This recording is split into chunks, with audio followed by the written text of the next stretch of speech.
Yes. The Leaf Spring Army sends its regards.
Hello, everyone. I'm the Enforcer, and I'm accompanied by Enforcer Matt on the special breaking news stream.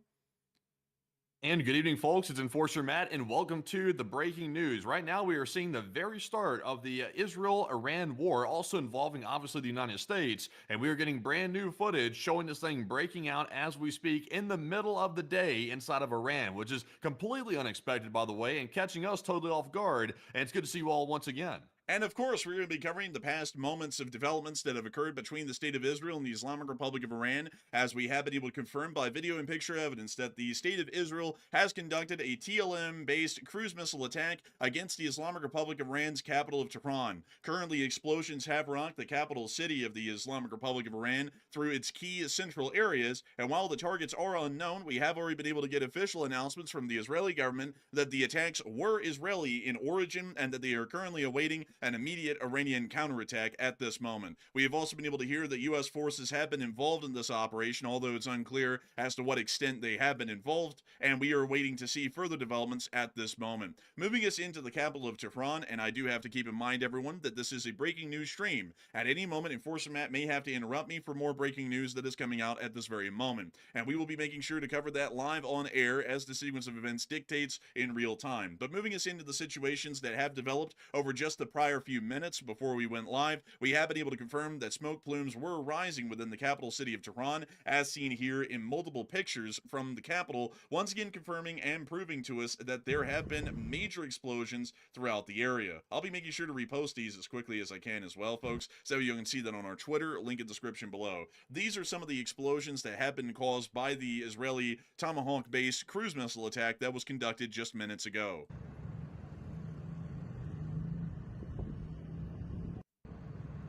We have also been able to see some videos of these missiles flying throughout the northern area of Iran. We are believing that this is to the western side of the city as they were flying in towards the central area of the Islamic Republic of Iran.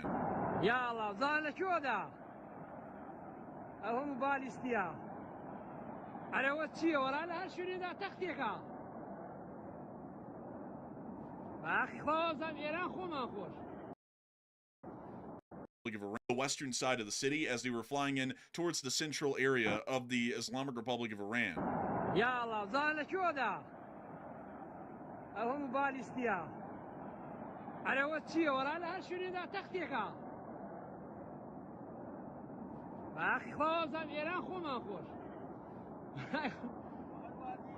Also, by the way, for context, these missiles right here are being reported as possible Tomahawk missiles. As far as we're aware right now, those are apparently Tomahawks that you're hearing going over the skies of Iraq.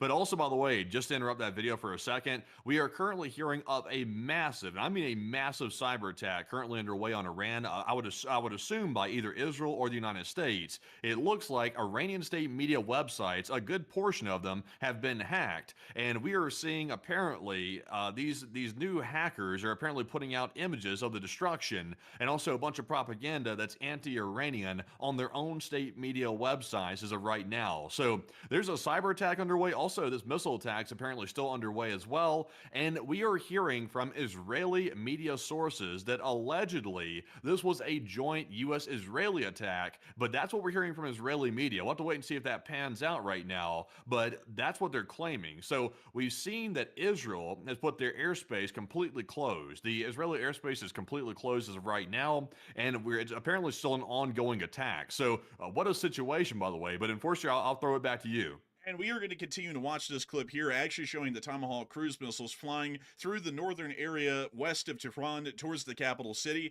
This footage just was published about 7 minutes ago at the very beginning of the attacks as they happened.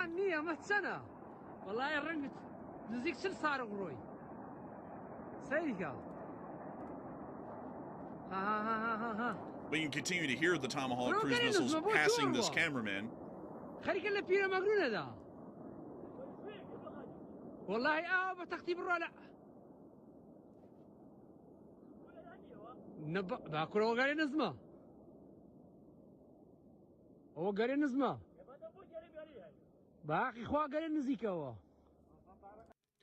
At the moment, also, by the way, real quick, I'm also getting word that apparently sirens are sounding inside of Israel, which indicates that there might be active air threats in the country. We had seen that they locked their airspace down, expecting an Iranian retaliation, and we're being told by sources that Israel's expecting a full drone and missile retaliation in their airspace. Right now, we're hearing sirens sounding in some parts of the country, and also forgive me if I seem a little bit distracted here for a second. I'm trying to see what my sources are saying to me right now, and my phone is blowing up, folks. There's a lot of information. But we can see the sirens are sounding in multiple locations inside of Israel, and we are expecting imminent retaliation by the Iranian regime. And also, I want to remind you all, right now, it is after 10 a.m. in Tehran. So it's practically early morning, middle of the day. This is literally daylight hours. So there is no cover of night here. It is blatant right in the middle of the day. So this will be fascinating. We'll actually get to see this time, unlike the 12-day war, exactly what's happening in real time on the ground, which is unique. But Enforcer, I'm going to keep scanning for more breaking news, and I'm going to toss it back to you again. We have been able to hear that there are sirens sounding within central Israel at the moment and multiple locations throughout the country. We are currently trying to ascertain the exact location as to which these air raid sirens are currently going off, as it may indicate that the Islamic Republic of Iran is already in the process of firing an immediate counterattack at the state of Israel. Additionally, we have also been able to see the smoke rising from the Tomahawk impacts and the explosions within central Tehran in these clips seen here. That right there is the smoke rising from the attacks. We have been able to hear that 3 locations within the city have been hit, apparently each of them by multiple Tomahawk cruise missiles, as we saw in the prior video. It does appear that at the moment, according to all information that we have, just to reiterate for any of you who are joining us right now, we have just been able to hear that the state of Israel and the United States of America have opened up attacks against the Islamic Republic of Iran, conducting a unprecedented daylight attack against the country and already hitting several key targets within Tehran. At the moment, we do understand that the Israeli Home Front Command has put the entire country on a state of red alert and has also been able to declare strikes as a result of the action. The Israeli Defense Minister has stated that Israel has launched a preemptive strike against Iran to remove threats from the state. A missile and drone attack on Israel is expected in the immediate time frame. Defense Minister Israel Katz has declared a nationwide special state of emergency and urged the public to follow Home Front Command instructions and remain in protected areas. As a result of this announcement of the Israeli Defense Minister, the entirety of the nation of Israel has been put under an air defense threat. We do understand that at the moment, air raid sirens are sounding through some areas of the country. We're not sure if that's the entirety of the region or parts of it. We have further breaking news coming out at this moment. Okay, so more breaking news happening right this minute. I'm trying to get one more thing here. We've been able to geolocate one of these thanks to Defense Index on Twitter. He's doing good work really late at night, by the way, so we appreciate him a lot. We're seeing a large explosion being heard in central Tehran, and the footage appears to show it near Jamhuri Street. That's apparently where it's at. So I'm not sure exactly what's at the end of that street where the explosion occurred, but I would assume, based on the Israeli statements from their media at least, that they're targeting IRGC terrorist sites. That's what Israeli says they're targeting. So apparently these are IRGC military outposts or somehow maybe possibly police stations perhaps, but that is what they're currently targeting on Jamhuri Street.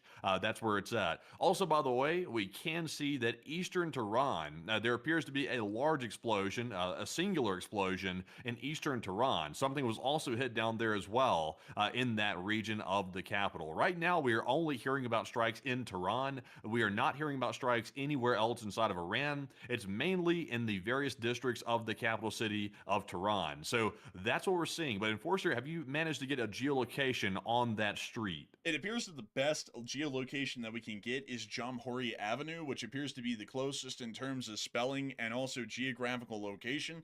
And it appears that this street is a fairly extensive one, and I'm trying to see if we can find any sort of significant government buildings. It actually appears that if we were to go to the very end here, it appears that the Islamic Consultative Assembly and also the National Consultative Assembly may have just been hit and knocked out as a result of this explosion. Let me see if we can make sure to geolocate this based off of the footage that we have right here. A massive headline right now. We are getting reports that one of these strikes had targeted in the vicinity of Iran's presidential headquarters. It is possible, and I want to say this with a grain of salt, by the way, it is possible that the presidential headquarters has been struck by a missile. We don't know that for a fact yet, but we're hearing that one of those explosions was right in the exact same area of the city where the presidential palace or headquarters is at. So we don't know what the state of the government is right now. We have not heard any statements out of Iran, but it has got real. Apparently, they are hitting not just IRGC sites, but also apparently at least in the vicinity of government sites. So that's a big one.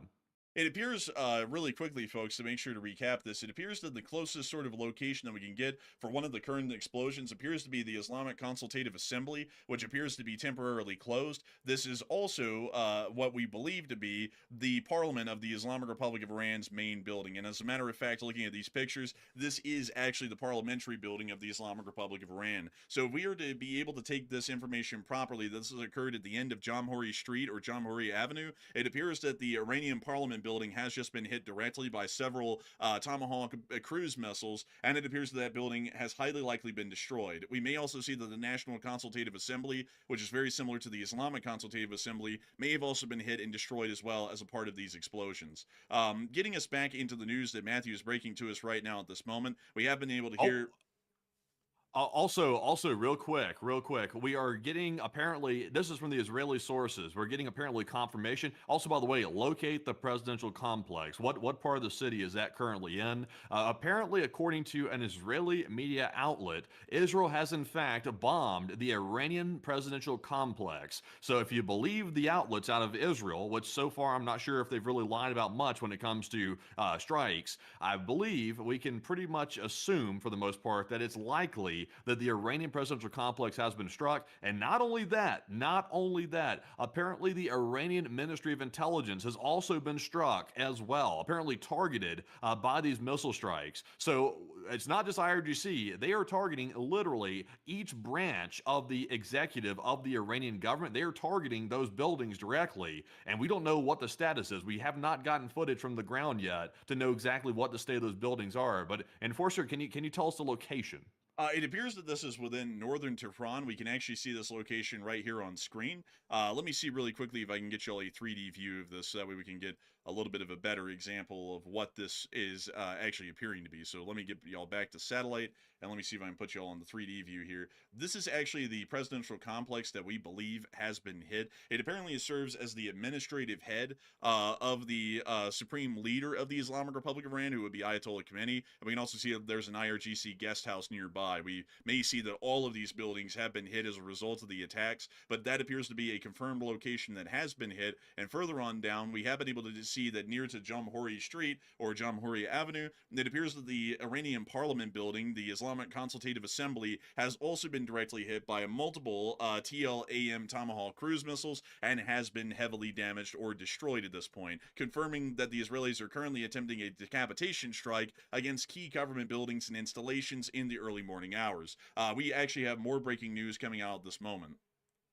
Okay, so we're getting word from a U.S. official. A U.S. official has confirmed that American military strikes are underway on Iran. So this is an Israeli and a U.S. operation. This is the start of the U.S. attacks on Iran. Negotiations are over. The strikes have started as of tonight. So that's interesting. On February the 27th, the war has begun that we've been waiting for. So very interesting. It did happen on Friday after the markets closed, by the way. But we are seeing a big one here, that the airspace of Iran has just been closed. It was NOTAMed for the next 5 hours, which does indicate that the Israeli reports are true, that Iran is about to start attacking Israeli airspace with missiles, drones, and also possibly proxy forces could be getting involved as well. So it's really starting to kick off. And also, by the way, we've also heard another piece of analysis from Israeli media. They are saying that these strikes on Tehran were assassination strikes specifically designed to take out critical people within the Iranian government to decapitate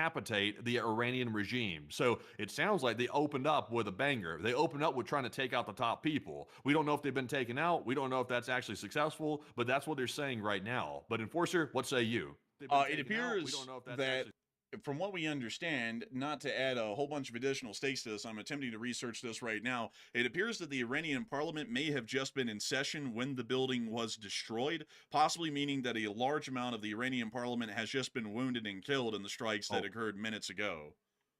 I have details on that, by the way. The Iranian government actually did this earlier. Y'all probably won't believe this, but this is what they said. They told the Iranian parliament members to stay in the building because they locked the building down earlier today. They told them to stay in there overnight. You're right. That's what they told them. That's what they told them. They told them to stay there overnight. I said this in the short war video earlier today. I said, why are they doing that? That's stupid. They're going to have them all in one spot to get taken out. So they were all huddled in there, sleeping on the floor when this thing was hit. So they were actually in the building, according to what I know. You're actually correct, and we do have this post right here. This is the exact statement.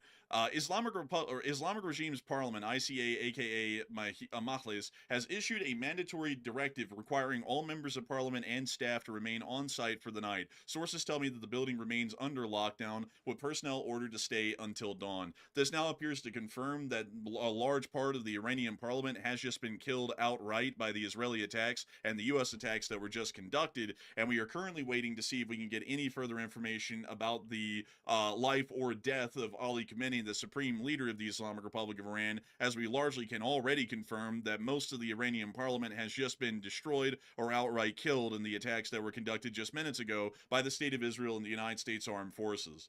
We'll be trying to get further information on the damage and destruction at the site of the Islamic Consultative Assembly, which is the name for the Islamic Republic of Iran's parliament, and to once again show you all the location of this building. This is the specific building that we are talking about right here. If you all would like to see some pictures of the interior, this is the interior. Many people who are familiar with the Islamic Republic of Iran's internal government operations will know this building quite easily as the Iranian parliamentary building. So it does appear that this building has been directly hit and destroyed, most likely with most, if not all, Iranian parliamentary members inside of the building when the strike was conducted.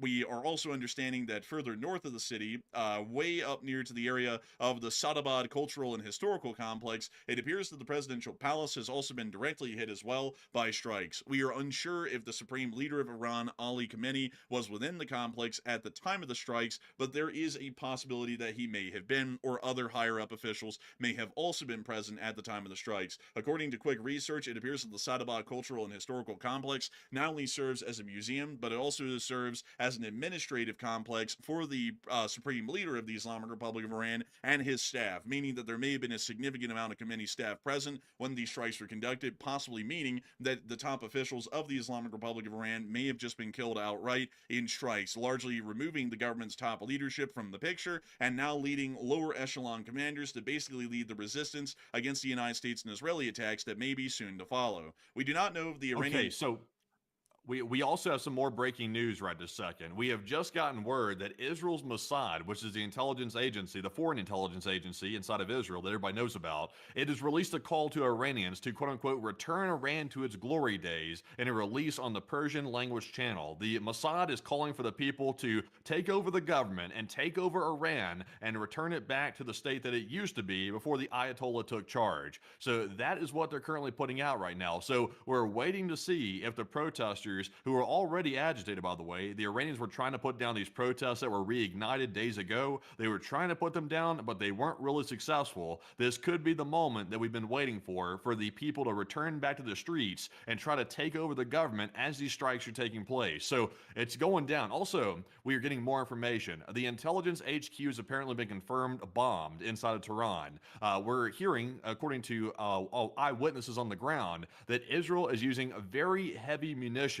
It's suggesting that these are attacks on deeply fortified sites and or senior leadership in underground facilities, perhaps basements or bunkers underneath the buildings inside the capital city. So that might indicate that there actually are top officials, that they know their location, and they're using perhaps, I'm not sure if it's bunker busters, but they're using very heavy bombs to try to hit these sites under basements. So that's another big piece of news right now.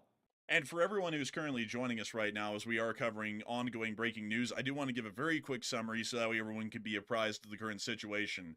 Right now, just about 30 minutes ago, U.S. and Israeli armed forces have conducted a joint attack in an attempted decapitation strike against the Islamic Republic of Iran's government. Tomahawk cruise missiles were confirmed by video evidence flying over low altitude over areas of northern Iran, and we have been able to confirm a significant amount of explosions within the capital of the Islamic Republic of Iran, the city of Tehran. At the moment, we can confirm that it appears that the Iranian parliamentary building and presidential buildings have been destroyed. We do understand that most, if not all, members of the Iranian parliament were inside of the building when the building was struck, possibly confirming the deaths of hundreds of Iranian parliamentary members. And we have also been able to hear that at this moment, the intelligence bureau and the intelligence headquarters within Tehran has also been directly hit and destroyed by Israeli attacks. We are now hearing that the Mossad is apparently using large explosives explosives near to the area, according to N12 News, and this suggests deeply fortified sites and their senior leadership are currently being attacked at the moment by the United States and the Israelis.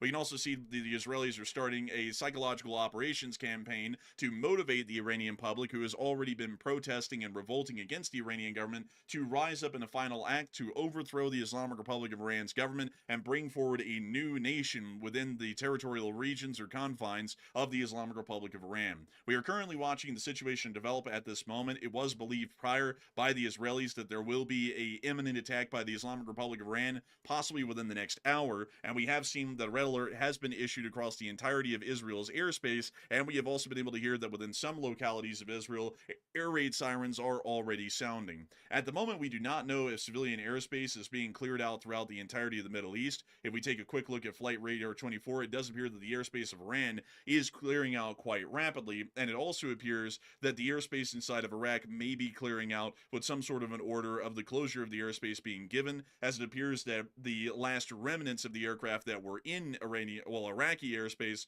once the attacks began are now starting to clear out. We can see that civilian air traffic amongst most other areas appears to be largely unaffected, including Syria, Jordan, and Saudi Arabia, but we can notice a marked lack of flights inside of Israel ongoing at this moment, except for what appears to be two smaller recreational aircraft, which appear to be up in the air at this time. We can also see a Fly Dubai flight also moving on the tarmac.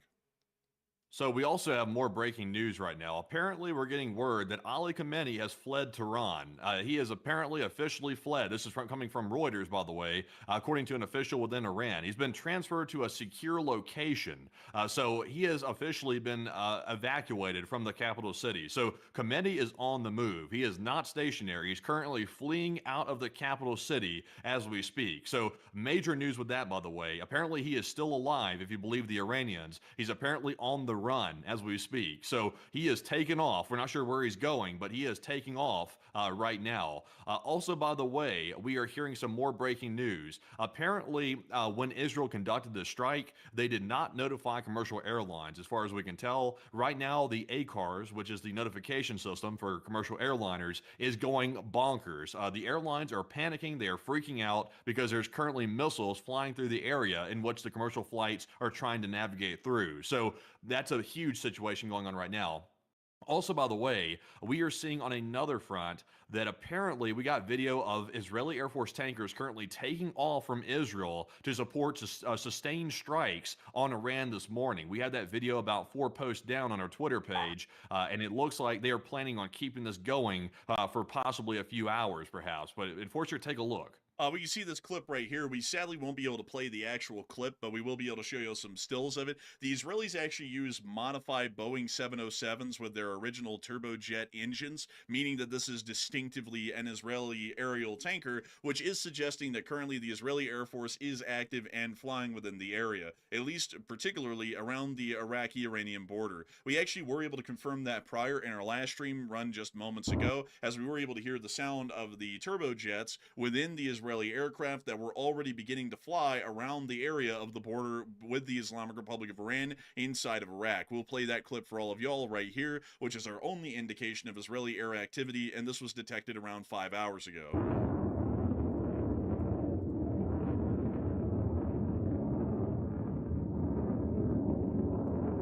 That appears to be the sound of the turbojet of an Israeli aircraft, maybe an F-16, F-15, or F-35, as it was already beginning to loiter in the area and prepare for the strikes that were soon to come against the Islamic Republic.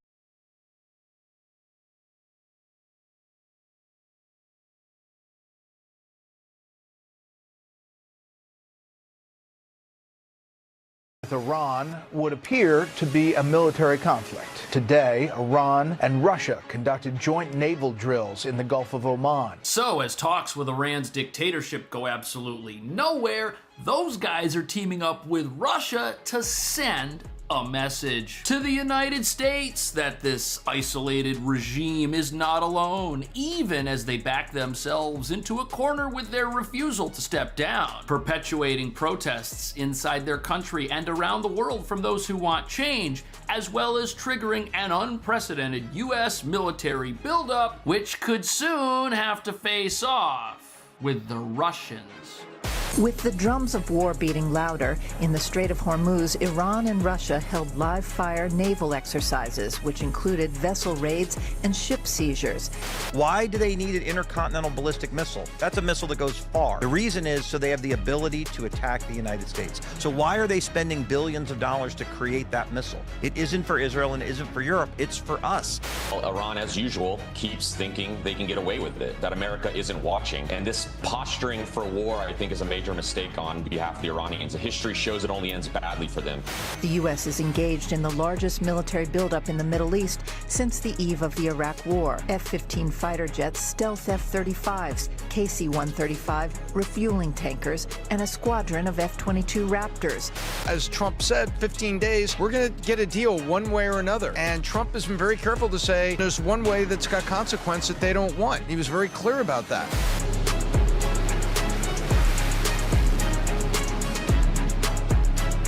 So apparently, China was also involved in these recent military drills with Iran and Russia. And what nobody's talking about is the gathering of these three regimes in one place. It's not an accident whatsoever, as Iran is the last puppet state of the anti-Western axis, propped up by China and Russia, which used to include Venezuela and failing communist Cuba, an alliance the Russians find even more important the longer their war of aggression in Ukraine takes place. Ditto China, who is no friend to anyone on the world stage unless it helps them project power and influence. And together, this anti-Western axis, these guys help each other avoid those pesky US sanctions we've all been hearing about for decades and assumed were completely useless. But now suddenly work, as the Trump administration has made it clear if you sail a tanker full of sanctioned oil anywhere in the world, it's gonna get captured and rerouted to the US strategic reserve. A massive slap in the face to Russia, who routes its sanctioned resources through Iran to the rest of the world, which reveals that if Iran's regime can somehow stick around, the funding mechanisms for continued despotic mayhem remain alive and a real threat. But that brings us to the real reason we are getting closer and closer and closer to something big happening in the Middle East. You've got two US carrier battle groups surrounding our adversaries who are all on life support. The Russians to here. Could it possibly need another with the Iranians before something bad happens? Now, the question everybody's got is, will the United States... It's a sad indictment on many a oftentimes thought of as allied country, that many of the countries who engaged in previous rounds against Iran side by side with Israel have elected not to do so on this occasion. And they should be named and they should be shamed. And the record of history should very clearly draw a black circle around the names of those states. But America and Israel, as one would hope, are standing side by side and acting together for a common cause. And of course, throughout the morning, we've been talking about the fact that President Trump is expected to address the nation here coming up in hours. However, we've now heard from the White House as they're saying that that is not going to be the case. They are not going to be holding any kind of news conference or getting remarks from President Trump in the coming hours. That, of course, could change. We know that we'll get an alert there from Caroline Leavitt with the White House. She'll break down times and things of that nature. So when we find out more, we will make sure to bring that to you here on Live Now from Fox. And Benjamin, I wanted to talk a little bit about the Iran proxy terror groups here. We're talking about Hamas, Hezbollah, the Houthis, all of them. How do they potentially factor into retaliation when you talk about the U.S. and Israel strikes there on Iran? So there are a couple of points that I'd make with regard to those terror proxies. The first one is I believe that the people of Lebanon are desperately hoping that Hezbollah, which is under the direct command of the Iranians at this very moment, that Hezbollah will not launch any type of strike against the state of Israel, because I'm absolutely convinced that were they to do so, there would be hellfire rain down on Lebanon against the target bank that we have there, which is very rich and very extensive and very well practiced for. In addition to that, the proxy network of the Iranians has been massively downgraded as a result of the courage and the fighting of the members of the Israel Defense Forces since October 7th. So Hamas is nowhere near as potent and as dangerous as it was prior to October the 7th. We've paid, by the way, in Israel, huge costs in terms of the lives of our soldiers and the health of our nation as we've taken the fight to Hamas, but we've done that, they're downgraded. Same can be said about Hezbollah, severely downgraded as a result of the actions of the Israel Defense Forces. The Houthis continue to be a menace, but it's in the context of that, an enfeebled terror network that Iran has at its disposal, that I'm very bullish about the virtues of us taking this fight to this regime and bringing about an end to this decades-deep menace. And I just want to finalize that point by saying we face a very simple choice.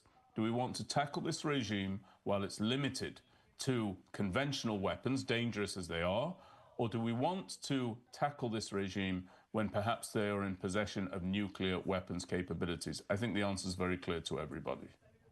Are we closer than ever before to the end of the regime? Does it appear that that is the end result here? Well, I think that the regime understands and knows that it's being pursued. There have been various reports, and I don't want to jump the gun at all, that Khamenei has been shuttled out of Tehran. He's been in hiding, but there are other reports saying that he's been targeted, and the battle assessment that will follow that targeting, which is reported to have been undertaken, that's going to take a little bit of time, but certainly the leadership of the regime is being targeted, the command and control structure of the regime is being targeted, and that's in addition, Josh, to the ballistic missile capabilities as well. So it seems that there's everything for Israel to play for. And incidentally, we are seeing that the Iranians understand that they are in a situation of all or nothing. And that's evinced by the fact that they are targeting other countries in the region, the American assets in the UAE, in Qatar, in Bahrain, and elsewhere. All of that seems to show that the Iranians well recognize that their back really is up against the wall. And I'm hopeful that their days are numbered now in terms of the regime. As far as protesters there, we know that President Trump called on those Iranian civilians to go out and essentially topple the government. He wants them to take part in those protests. And that's what Iran's supreme leader had initially said, is that President Trump was pushing them to do that. It didn't appear that was the case then. It's clearly the case right now because President Trump made that statement and said it's up to the Iranian civilians to make this happen and to... You'll forgive me, that's my alarm going off, Josh. I do apologize. Let me just silence it. Do you need to go? I know you're in your shelter. I'm in the safe room, but that's an alarm warning that there's incoming at this time. Sorry about that. Please repeat your question. No, you're totally fine. And if you need to go, please let me know because your safety is more important than the interview. So... Thank you. I can continue. Of course. And first off here, as we continue talking about all of this, what question or questions do you still have about this operation and what happens next? Well, this operation is obviously something that I'm supportive of. I think I've conveyed it during the course of this conversation. But to me, it's also of vital importance that Israel takes care of the proxies that Iran has as they remain around our borders. I want to see the complete and total destruction of Hamas as a terror force inside the Gaza Strip. We still haven't realized and recognized that war aim. Remember, there were 2 war aims after October 7th to bring back all of our hostages. Thankfully, we achieved that, albeit with some no longer possessed of the gift of life, and also to downgrade and to destroy Hamas's military capabilities. They're still refusing to hand over their arms. They're still refusing to disarm. And I think that in the face of that refusal, they have to be militarily destroyed. And I would say the very same for Hezbollah. There's been a lot of false hope, in my opinion, unfounded hope behind the idea that the Lebanese armed forces and the president of Lebanon would be able to bring Hezbollah to a position where they would hand over their arms and disarm. That simply isn't the reality. We're dealing with jihadist, terrorist, fanatical organizations. And so the fights need to be taken to these people until such time as they surrender and lay down the abilities that they have to bring us harm. And I think something that would induce that in the context of those proxies would definitely be to wipe out the regime that is their patron, namely the regime inside Iran. And I think that we're on target to do that. I don't think it's easy. I don't think the outcome can be presumed, but I do think it is an appropriate, proper, and correct military aim. We have complete air superiority over the skies of Iran. The regime was unable to protect itself during the 12-day war or its citizens during the very same time period. And I think that now is really the time to take this regime, which is buckling on the ropes of its own survival, and really deliver a knockout blow. My last question here before I let you go. I know we've gotten in depth here. I wanted to ask you about the region itself. When you talk about the Middle East, are there concerns that there is going to be a regional situation that worsens before it gets better? Not just necessarily even in that region, worldwide, as you have so many different elements to this situation. Does this kind of spiral into something before it gets better? Well, I'm actually concerned. I see things a little bit differently to most. There were several accords, you'll remember the Abraham Accords, that brought about the normalization of relations between Israel and several of the regional powers here in the Middle East. Now, that normalization came about primarily because there was a common threat felt by all of the signatory countries, and that threat was the possibility of a nuclear-capable Iran. And so the UAE, for example, looked on and said, Israel is determined to block Iran from having nuclear capabilities. It's in our interests to normalize relations with them. But we look now to the Saudis, and we look at the fact that to this point, Israel, America, has really downgraded the threat that's coming from Iran by way of the sustained attack during the 12-day war. And what's happened as a result of that is, because the Saudis do not feel the level of threat that the Emiratis felt when it comes to Iran possessing nuclear weapons, they've actually slowed the process of potentially normalizing relations with Israel. And that's simply because they don't feel the same danger that once they did feel coming from the Iranian regime. So in a sense, Israel's become a bit of a victim of her own success on that front. There are other considerations as well, but I think that where Iran's concerned, we should be watching for whether or not the Saudis move back towards normalization. I don't think that the Russians will likely join this fray. I wouldn't rule it out, but I don't.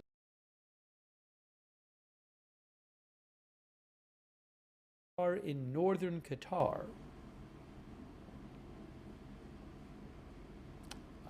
Didn't the video we saw of a drone hitting a radar, isn't that from Bahrain? I don't even remember. But Qatari Ministry of Defense said there was an early warning radar targeted in northern Qatar, or at least hit, but no injuries. Jim Sciutto of CNN reports, a senior U.S. official says the U.S. has planned an escalating series of strikes with off-ramps along the way.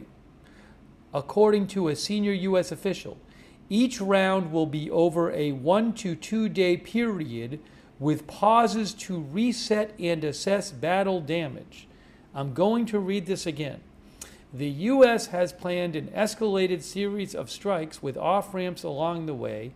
According to a senior U.S. official, each round will be over a 1 or 2 day period with pauses to reset and assess battle damage. That's according to Jim Sciutto of CNN. Oh, Tel Aviv alert. Tel Aviv alert.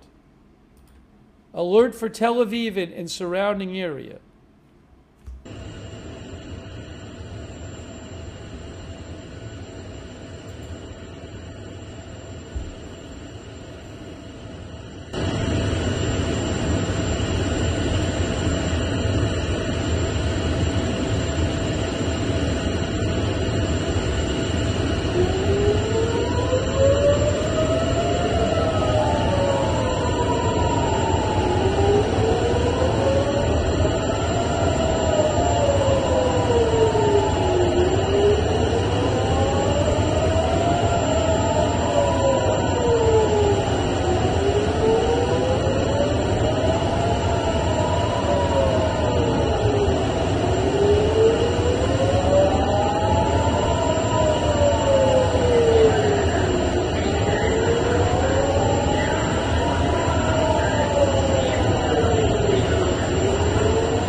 There are also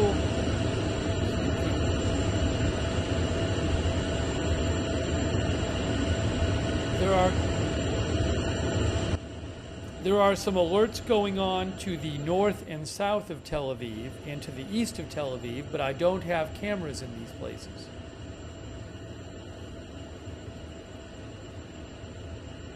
Oh, top left, was there an interception up there on the top left, as our viewer pointed out, up here? Maybe there was an interception up there.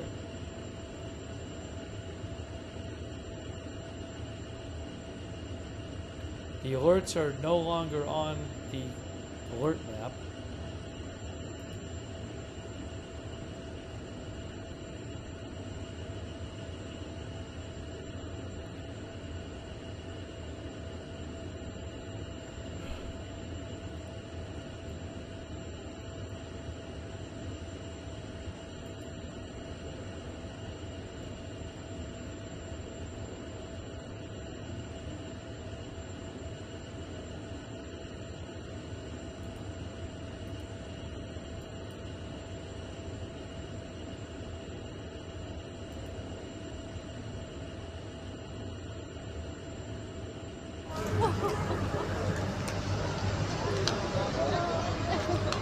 Hold on a second.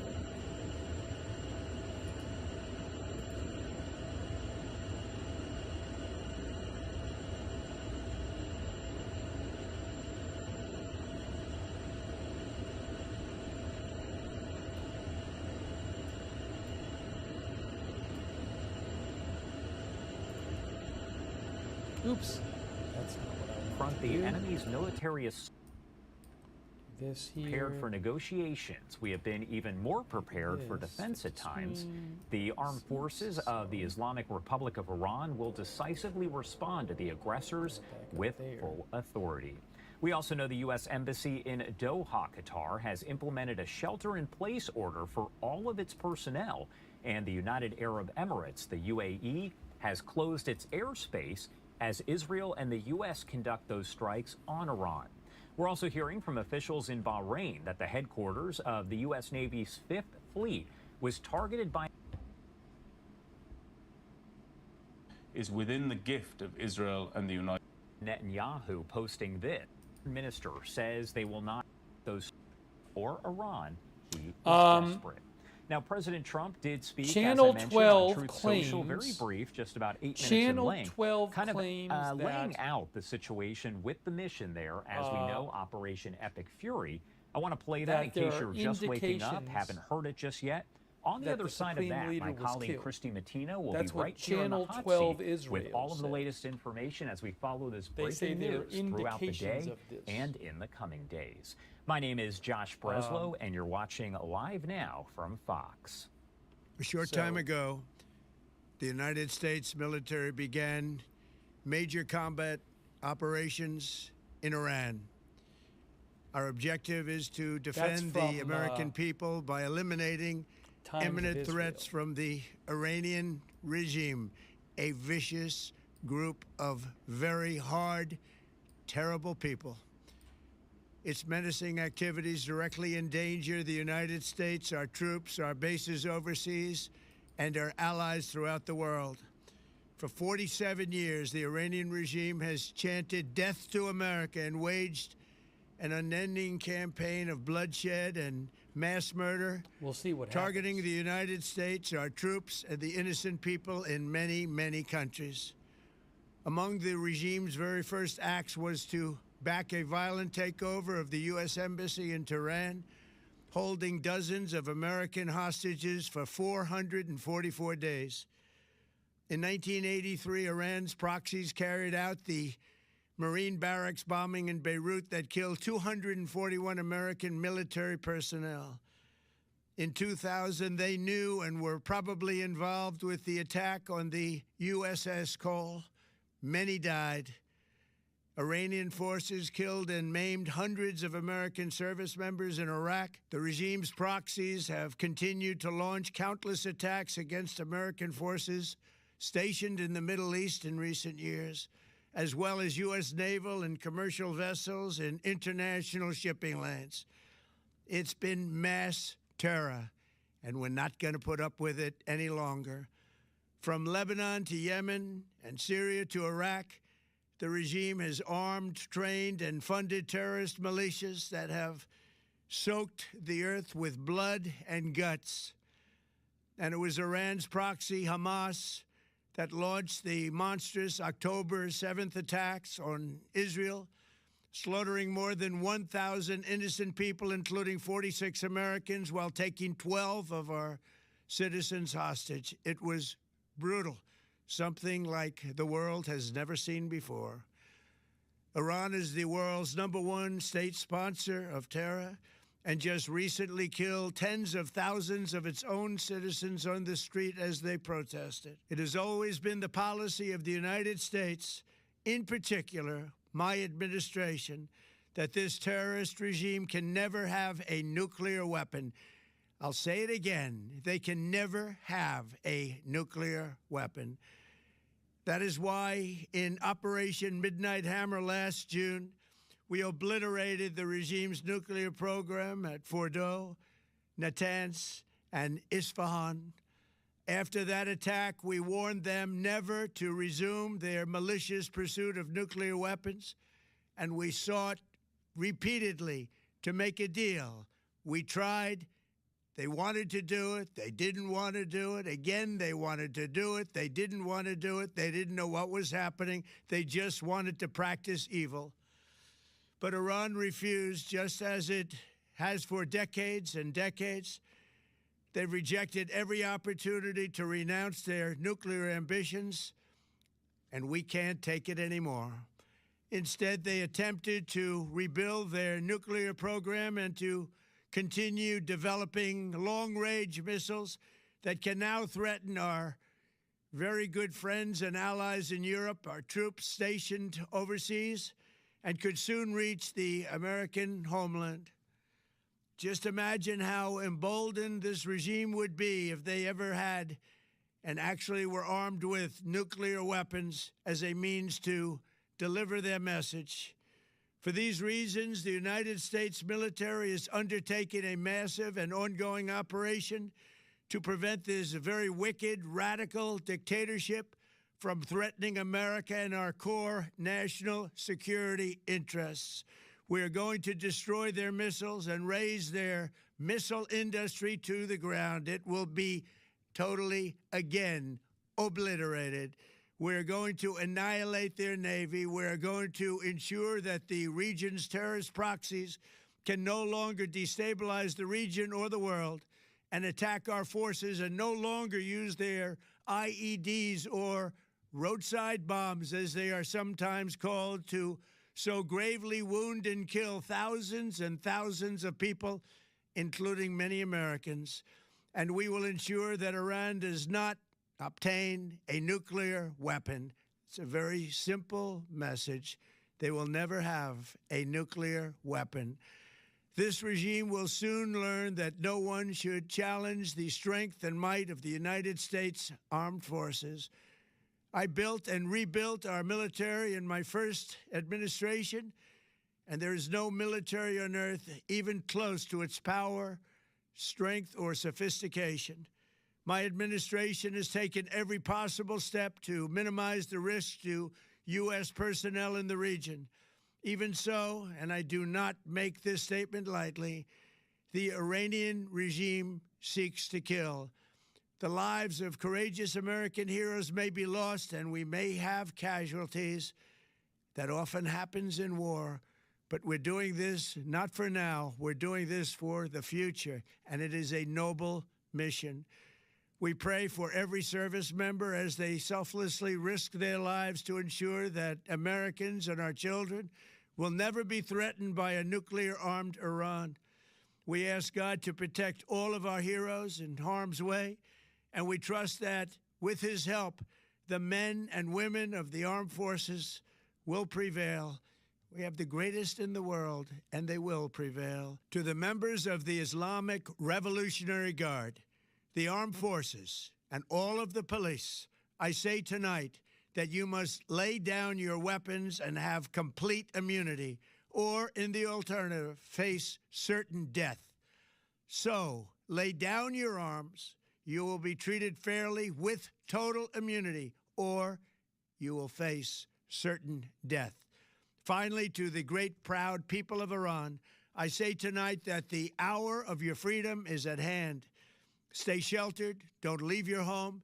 It's very dangerous outside. Bombs will be dropping everywhere. When we are finished, take over your government. It will be yours to take. This will be probably your only chance for generations. For many years, you have asked for America's help, but you never got it. No president was willing to do what I am willing to do tonight. Now you have a president who is giving you what you want. So let's see how you respond. America is backing you with overwhelming strength and devastating force. Now is the time to seize control of your destiny and to unleash the prosperous and glorious future that is close within your reach. This is the moment for action. Do not let it pass. May God bless the brave men and women of America's armed forces. May God bless the United States of America. May God bless you all. Thank you. And that was a statement posted to social media overnight there from President Trump. And that's the latest we have heard from the Trump administration. We had gotten word that there was going to be some sort of a press conference this morning. We do know now that is not going to happen here today. But either way, we're going to continue to monitor the White House, see if we're going to get any additional statements, as we have heard from several lawmakers reacting here this morning. Thank you so much for joining us for our coverage here. My name is Christy Matino. I want to take you out to this live look here at Tel Aviv. If you are just waking up with us here on Live Now from Fox, President Trump confirming there in that video message that the U.S. is carrying out major combat operations in Iran. In that video he posted to Truth Social, Trump said the objective is to defend Americans by eliminating imminent threats from the Iranian regime, describing it as a vicious group of very hard, terrible people. Now, also in his message, Trump urged the Iranian regime to lay down its weapons or face certain death, calling it their only chance for generations, as President Trump urged the people of Iran to take over their government after the operation. The United States military attack against Iran is named Operation Epic Fury. Israel, which coordinated the daytime morning attack with the United States, announced the Jewish state's mission as Operation Roaring Lion. The joint military operation expected now to continue on for a few days. Officials telling Fox News that Israel is targeting Iranian leadership while the U.S. is targeting military targets and ballistic missile strikes that pose an imminent threat. I do want to continue the conversation here. We've been bringing in experts all morning here to answer your questions. And also in a matter of moments here, we are going to be putting up a megaphone poll so you can write in those questions. We can answer those for you here live. But for right now, I do want to bring in Eric Cole. He's a former CIA national security expert joining us here on Live Now from Fox. Thank you so much for taking the time, Eric. We appreciate it. My pleasure. Thank you. I want to get your initial reaction to these strikes because, of course, President Trump had given that 10 to 15-day window to Iran. He said, you guys have to make a deal. We saw those talks that really weren't going anywhere. What do you make of the timing of this, especially as we were anticipating these talks were going to continue? This is very traditional warfare of how the president operates, where he likes to do sort of a strike and awe operation. So he's going to go in and say, we're going to give you 10 or 15 days, when in reality, his mind is, if the negotiations were not going well, which they weren't, the whole issue with the negotiations was the uranium, where we wanted Iran to agree that they were going to do no development of uranium at all, yet the Iranians were not willing to give into that. So I believe what happened over the last 48 hours is two things occurred. One, Israel said, we are not feeling safe. We are moving forward with an attack. Are you with us or not? And the president looked at the negotiations and said, we're not going to reach a suitable deal, so we might as well strike now when Iran is not ready, instead of waiting 2 or 3 days or 2 or 3 weeks. So to me, this was very strategic and planned out. And you do want to catch the enemy by surprise, which I believe Iran was very surprised by the joint attack. And we are getting in these live feeds up to the minute here. And what we are just watching on the screen is we are learning Israel is working to intercept Iranian missiles. We also do know sirens have been going off all morning there. I need to ask you about this piece of information. We learned that a person briefed on the military plans is saying today's operation was planned by the U.S. and Israel for months. And this was also closely coordinated. And that person says the attacks were expected to continue for several days, as we shared here.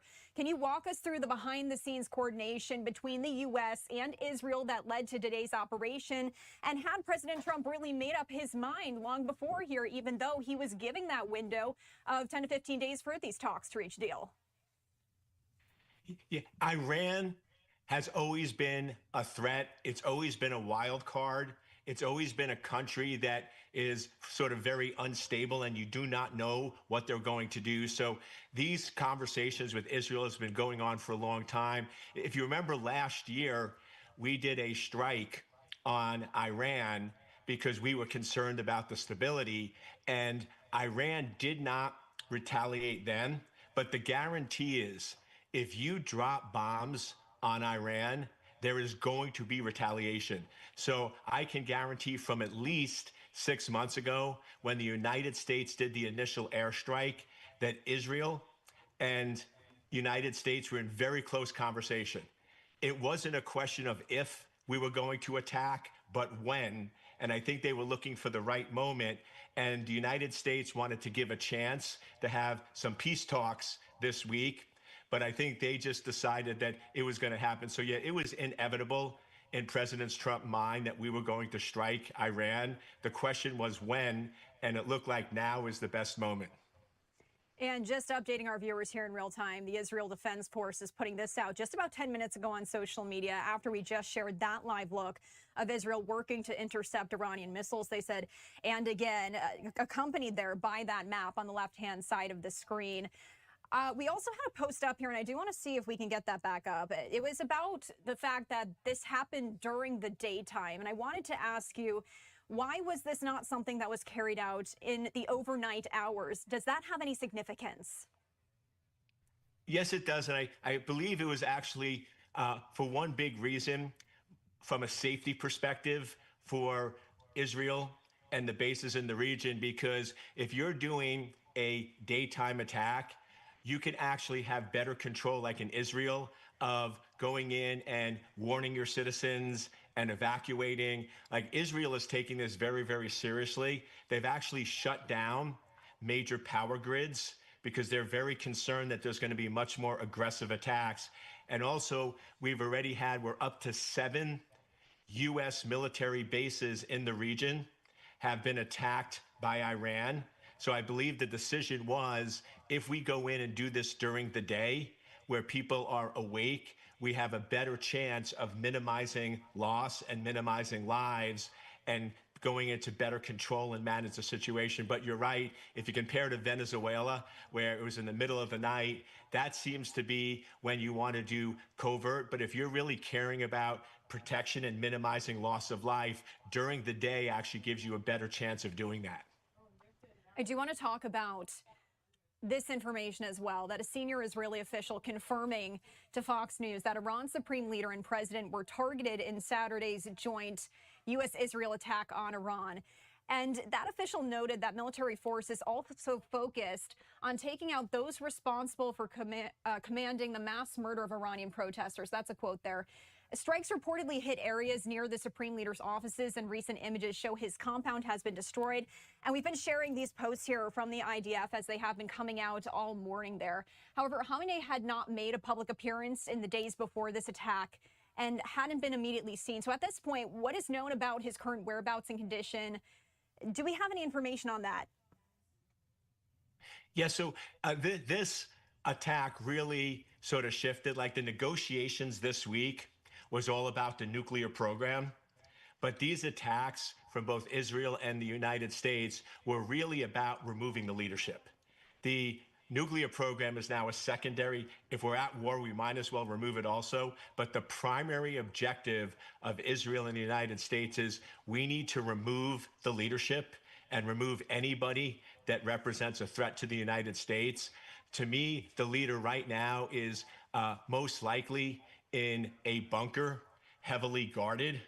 So it's going to be a probably on the grounds operation, because where he's located, most likely typical air to ground missiles are not going to be able to penetrate or get to them. So this is going to very quickly switch from a airstrike to on ground operations, where we're going to actually have military start going after and attacking the leadership. And that's why Trump basically gave the warning that said, lay down your weapons or you're going to die. That was basically the president making it as clear as possible, is there's going to be ground troop activity, and we are going to not stop until we remove the leadership, and anybody who gets in the way is basically going to be removed also.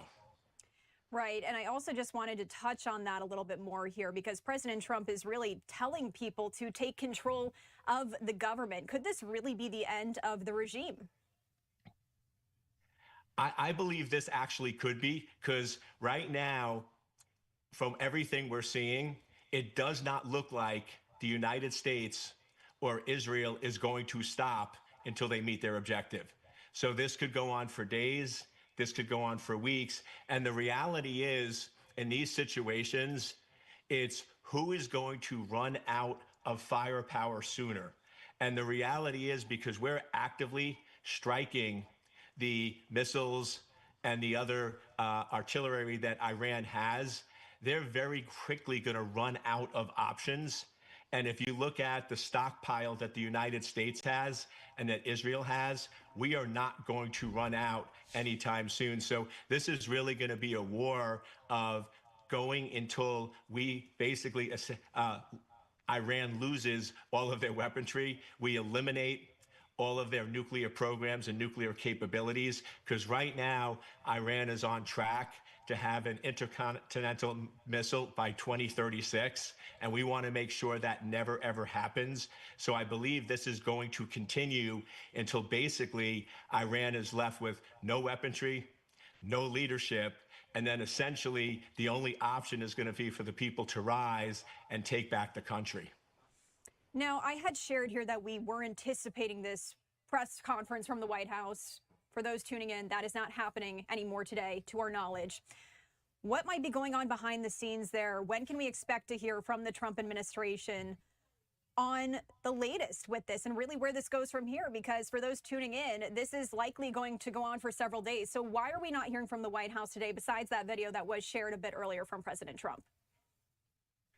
When a president goes silent during wartime conditions, it's because they are actively planning operations and making strategic decisions on the fly. So right now, the president is in the war room, and they are actively making real-time decisions on where to strike, how aggressive to be, and what actions to take, and also actively on the phone, not only with Israel, but with other world leaders. As you saw, Russia is condemning the attack and saying that this should not have occurred. And also China is condemning it. So the president also has to do some damage control, where he has to ensure that Russia and China do not get involved. Because if they get involved or start supporting Iran, this escalates very, very quickly. So the president right now is doing what he needs to do, which is strategic planning, de-escalating with other world leaders, and managing the situation. And when that is done and he feels like everything is stable, that's when he'll get back on the news. But my guess is it's probably going to be at least another 12 to 24 hours, because he's going to have a very busy couple days just with everything that's going on. Right. And before we just dive into the next question here, I was sharing with our viewers, we do like to hear from them. We do like to hear their questions, because our job as journalists is to help the viewers at home understand what exactly is happening as we're learning it. So I did just want to quickly share this on the screen. What questions do you have about the U.S. strikes on Iran? We are going to have guests throughout the coming hours here on Live Now from Fox. If you'd like to write in, you can scan that QR code in the top right-hand corner of your screen, or head to livenowfox.com/connect. Let's get those questions answered for you. Eric, before I let you go here, I want to talk about the Iranian proxies, Hezbollah and Hamas. Could they become involved, or are they being told maybe not to get involved? I believe right now they're being told not to get involved and just sort of keeping a sort of neutral stance. But it's something, as it continues to escalate, they might very actively get involved. And the one big thing, because you said sort of the concern that U.S. Citizens and listeners have, that the big thing I want to emphasize is right now, all of the current weaponry that Iran has can only go about 2,000 kilometers. So it's basically going to be regional strikes, and that's why they're hitting regional bases. For them to have any threat against the United States, they would need to have missiles that could go 5,000 kilometers, and they have nothing that's capable of that. So any idea that Iran is going to do a direct strike on the United States is not feasible, which is the good news. But the fact that they can hit U.S. military bases and cause loss of life to our military, that's really the big concern. All right, Eric, and before we wrap up here, I did just want to share, because we are getting in updates here. This is per Fox News. We do know now that Speaker Mike Johnson was notified by the Trump administration before strikes on Iran were carried out. Johnson got that call from Secretary of State Marco Rubio before the joint operation began between the U.S. and Israel. So I did just want to share that breaking news here as we are getting this into our newsroom. Eric, we do have to move on to another guest, but thank you so much for joining us. Anything else you want to add here before I let you go, though? The only thing I would add is that just for folks in the United States, just be very diligent from a digital front, because we're focused very much on the physical war. But Iran has very advanced cyber capabilities. They have very advanced cyber attack capabilities and love to attack the United States. So I would say for U.S. citizens, just be very careful of emails, text, anything that looks unusual. Don't click on the link. Be very, very cautious, because I can guarantee the cyber attacks against U.S. citizens from Iran is going to increase exponentially over the next couple of days. All right. Very helpful there. Thank you so much, Eric Cole, former CIA national security expert. We appreciate you joining us. My pleasure. Thank you. All right, what we're going to do now, we do have another guest we have to bring in here. So what I wanted to do is just leave you with this live look here of Tel Aviv. We'll be back in just 1 minute here. We do just have to bring in the next guest. Stay with us.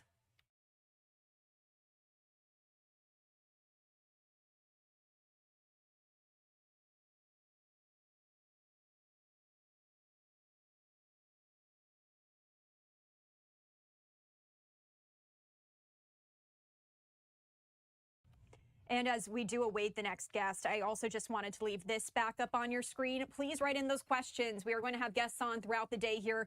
We want to get your questions answered about what you want to know about these strikes on Iran. So I'm going to leave this up, scan that QR code. Let's bring in our next guest in just a moment here.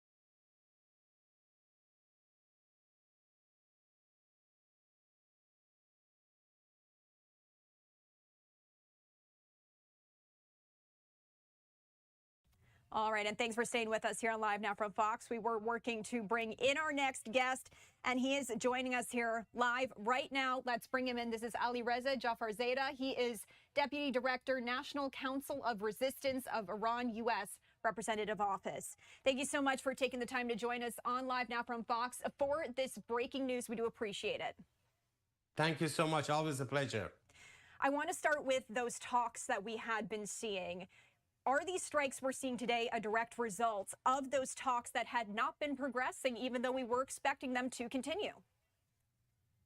Well, you know, we first exposed these nuclear sites of Iran back over 3 decades ago. The nuclear site in Natanz, the uranium enrichment facility, the underground facility in Fordow, the sites in Isfahan, a whole host of over 130 cases of revelation of the nuclear project of the Iranian regime. But the Iranian regime has always rebuffed the international community, making it very clear that their goal, as we have always argued, is to build a bomb, and they're not going to abandon it. They're just playing with the world to buy time, to move the program forward, to gain concessions from the outside world and do exactly what they want to do.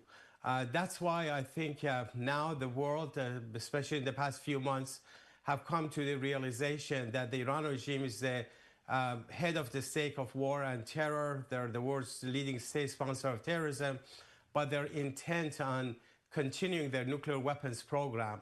And that's why you see that, you know, and I also must emphasize that the people of Iran have never endorsed the nuclear program of the Iranian regime because they see that as the guarantee for the survival of the Iranian regime. That's why we as the Iranian resistance expose these nuclear sites, and we are very proud of it. We see that a very patriotic responsibility for the nation of Iran, but also the whole world.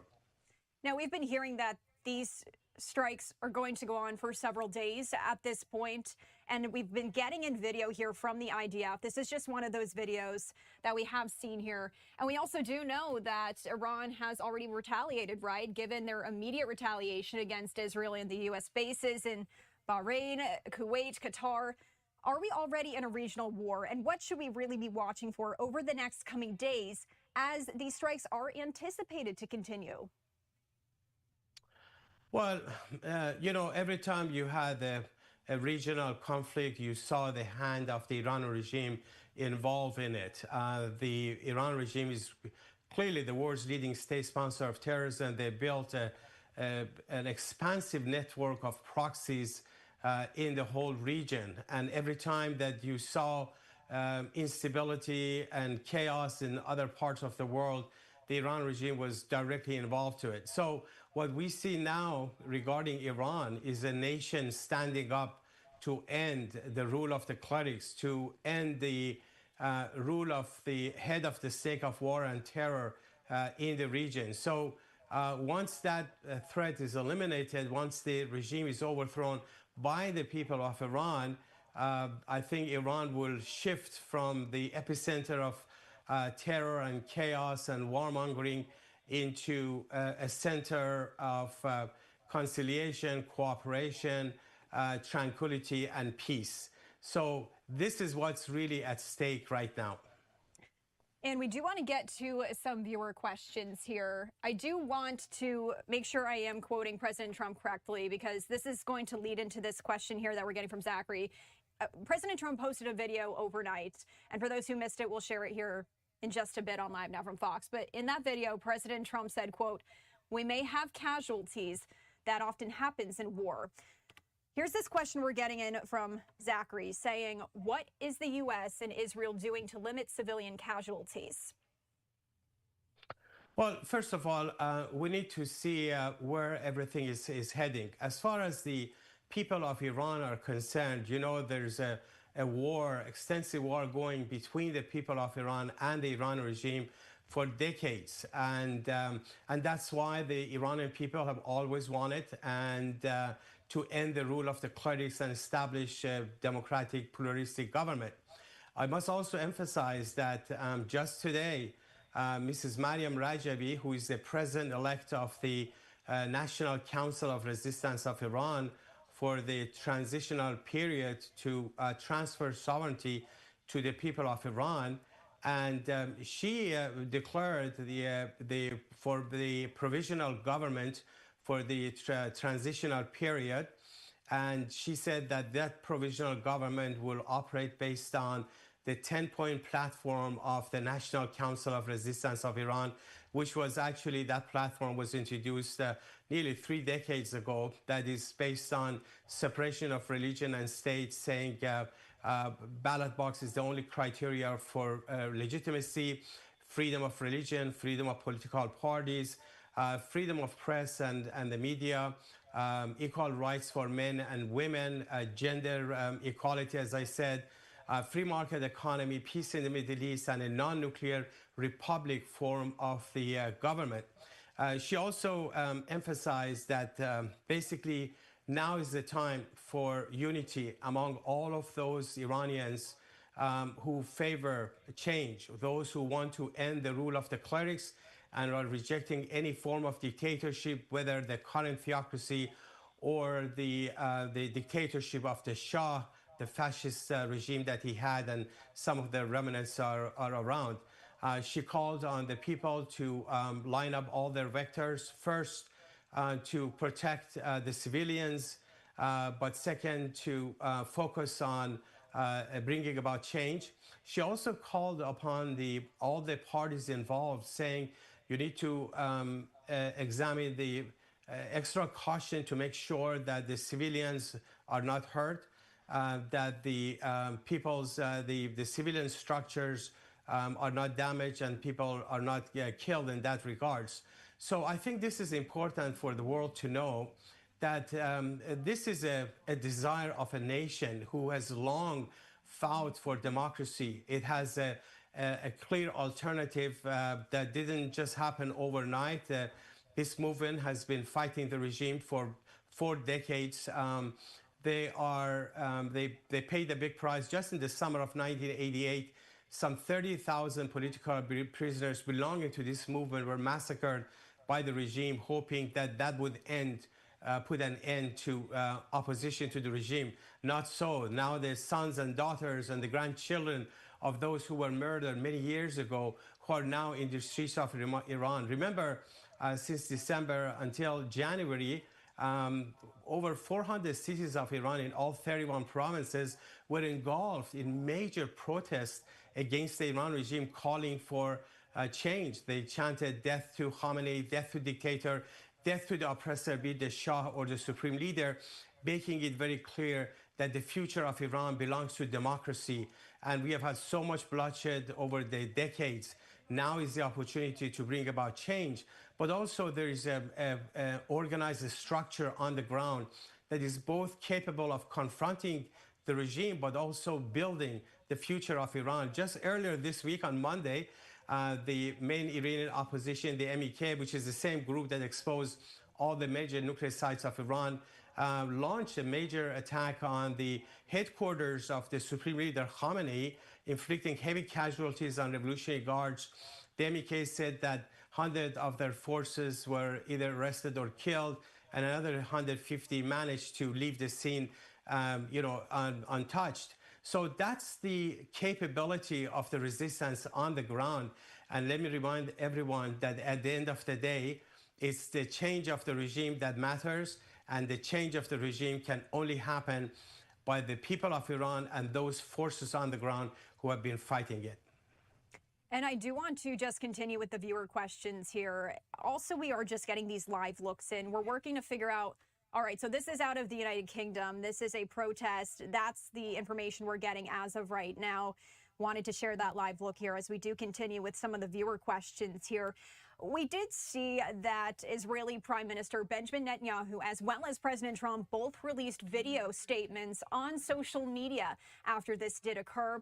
Leading into this next question here that I wanted to share with you. This is from Jack, who wrote in asking, Israel announced the strikes first.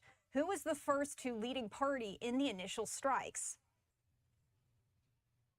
Well, in terms of foreign strikes, I have no idea how those coordinations has taken place and who has struck first or second.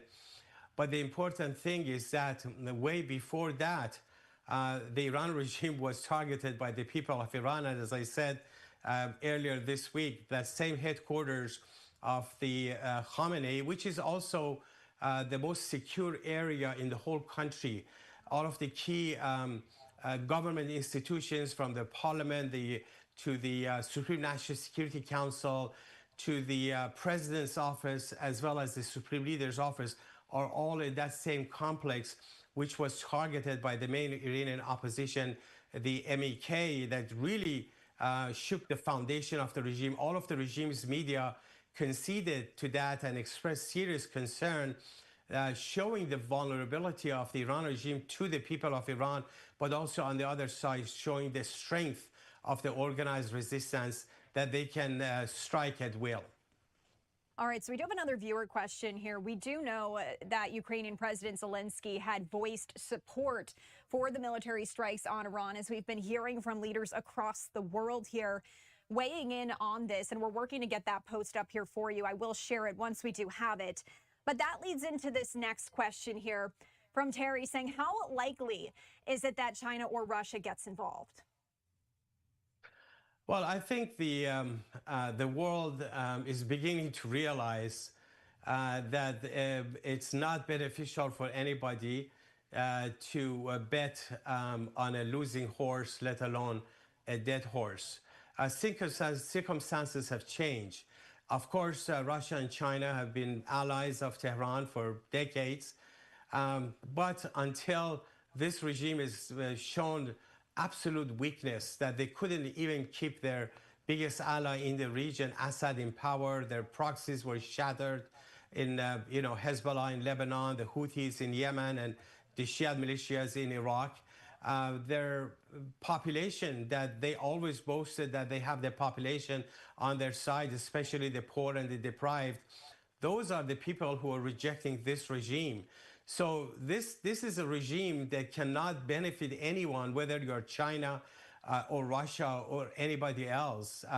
They better start thinking about the future of Iran, the people of Iran. Iran is a big country with close to 93 million population, that the regime only represents a small portion. Ghalibaf, who is the Speaker of the Parliament, when he was running for president just a few years ago, he said, we represent only 4% of the population. So the regime concedes that only 4% of the population support them and the rest of them oppose it. And now they're active. They are in the street. They are protesting. They are confronting Revolutionary Guards. The prospect for change in Iran has never been so great. The people of Iran have never been so hopeful, despite all those efforts they have done over decades. Now is the time for that change. And if I were in the shoes of any of those countries, I would at least try to stay away entirely, not supporting the regime in any way or shape. All right, I do want to go back a little bit. Talking about the satellite imagery reportedly showed new activity at previously bombed sites there. And the administration is claiming Iran continued developing its nuclear program, may have been pursuing missile capabilities of reaching the United States. Based on available intelligence, really, how credible was that claim? Well, clearly the Iran regime never abandoned its nuclear weapons program because, this is crucial. This is not about just showing muscle. This is tied to the survival of the regime. The nuclear weapons program of the regime has cost the Iranian nation $2 trillion. Now, $2 trillion is a lot of money for a country like Iran. If you add up all of the oil revenue of Iran, which is the foundation of Iran's economy, in the past 47 years since the mullahs came to power, it doesn't add up to $2 trillion. And yet the regime has spent that much resource of a nation on a program that has no benefit for the people and is only meant to keep the regime in power. Why would the regime go through that route unless it's so crucial for them? That's why, despite major setbacks, they try to see if there is a way they can reconstruct their nuclear weapons program and also expand their missile program and their drone program. But again, I must say, no matter how much the regime emphasizes on those external leverage, when they don't have the population on their side, not only that, they have the population actively rejecting the regime, and they are facing an organized force, a very capable alternative. There really no solution for them. And keep in mind, the leader of the movement for change in Iran is a woman, Mrs. Mariam Rajavi. And what a sharp contrast it is to the misogynist rulers of Tehran, that the Iran regime is misogynist to the core. There's not even a single female judge in the whole nation of Iran because they are barred from judging. They're barred from everything. Women are badly repressed, and that's why when you have a woman in the leadership of a movement that is actually led by women itself, is very inspiring. It sends a strong message to the Iranian regime that their days are numbered, but also it sends a strong message to the people around the world, nations around the world, that this is the time for them to side with the people of Iran. And Ali-Reza, I know we've had you on for a bit. You let me know if you do have to go, but we love having you on because you're a wealth of knowledge on this. So I did want to just continue with some viewer questions here when we talk about U.S. and safety concerns. This is coming in from Mikey saying, how worried should we be about sleeper cells in the U.S.? Really, can we just expand on this topic here about safety concerns when it comes to America now? Yes, and this will be the last question because I have to run to another interview. Okay. Certainly, you know, the Iran regime, as I said, they have been the world's leading state sponsor of terrorism. They have sent agents and hired agents, even sending their own diplomats with bomb to target the sites. You know, back in 2018, they targeted Mrs. Rajavi in Paris when she was speaking before 100,000 people. A top diplomat of the regime arrested. He brought a bomb, powerful bomb, on a diplomatic pouch from Tehran, and he was sentenced to 20 years imprisonment. And even here in the United States, our office, including myself, we were targets of the Iran regime's espionage, and the FBI arrested agents of Tehran in what they called capture and kill operation that they had.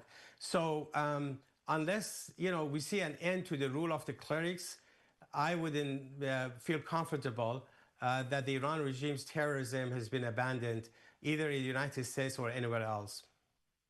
All right. Thank you so much, Ali-Reza, for taking the time to join us here on Live Now from Fox. We do appreciate it, as always. Thank you so much. Always a pleasure.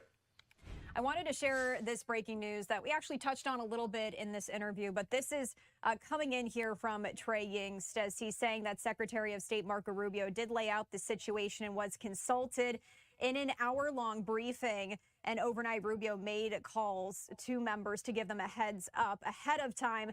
Now, that coming, as we did just share with you during this interview, that we also learned that House Speaker Mike Johnson was also notified by the Trump administration before strikes on Iran were carried out. That's according to a spokesperson who spoke to Fox News. We also do know that Johnson got a call from Secretary of State Marco Rubio before the joint operation between the U.S. and Israel began.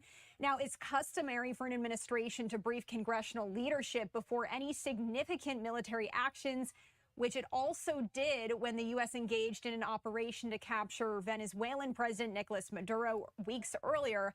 Now, the speaker has not yet made any comments on the Iran operation, but is likely to do so sometime this morning. However, we keep getting some mixed messages on that. We were told there was going to be a White House briefing. Now we're told there is not. Now we're hearing again that the speaker may make some comments here this morning. So in terms of when we're going to hear from the Trump administration again on this, that is still up in the air, but we're monitoring it here.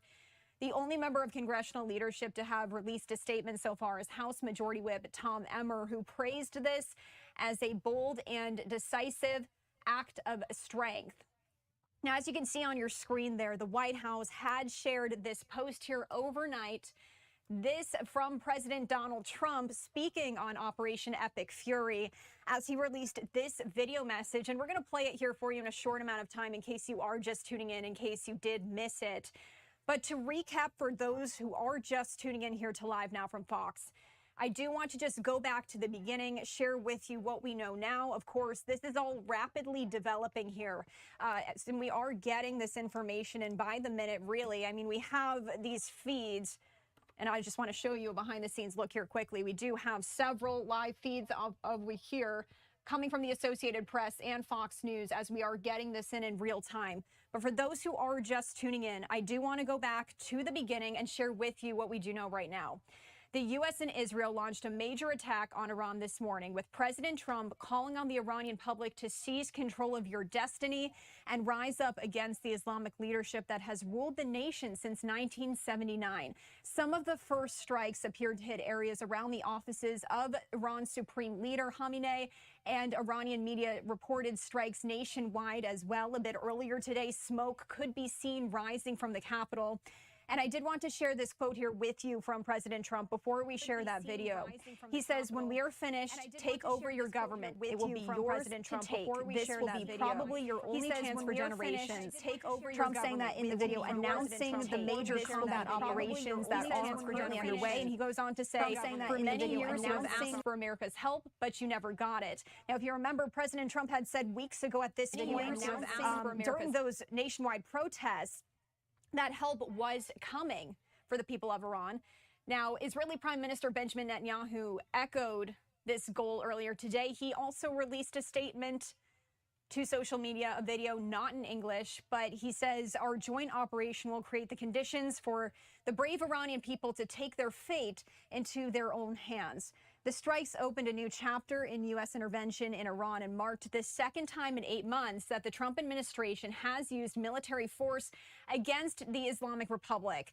They came after tensions increased in recent weeks as American warships moved into the region, and Trump said he wanted a deal to constrain Iran's nuclear program at a moment when the country is struggling at home with growing dissent following those nationwide protests that I just mentioned. Iran responded to the attacks as it had been threatening to do for months, first launching a wave of missiles and drones targeting Israel. That followed with strikes targeting U.S. military installations in Bahrain, Kuwait, and Qatar.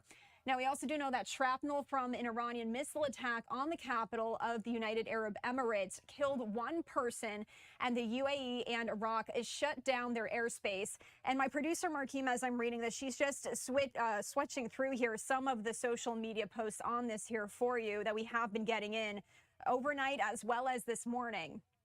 I do want to continue reading here, though, because Iran's foreign ministry issued a defiant statement saying that the country will not hesitate in its response. And a statement also posted to X, the ministry said, quote, the time has come to defend the homeland and confront the enemy's military assault. President Trump, in justifying this military action, claimed that Iran had continued to develop its nuclear program and plans to develop missiles to reach the United States. He also acknowledged that there could be American casualties, saying, quote, that often happens in war.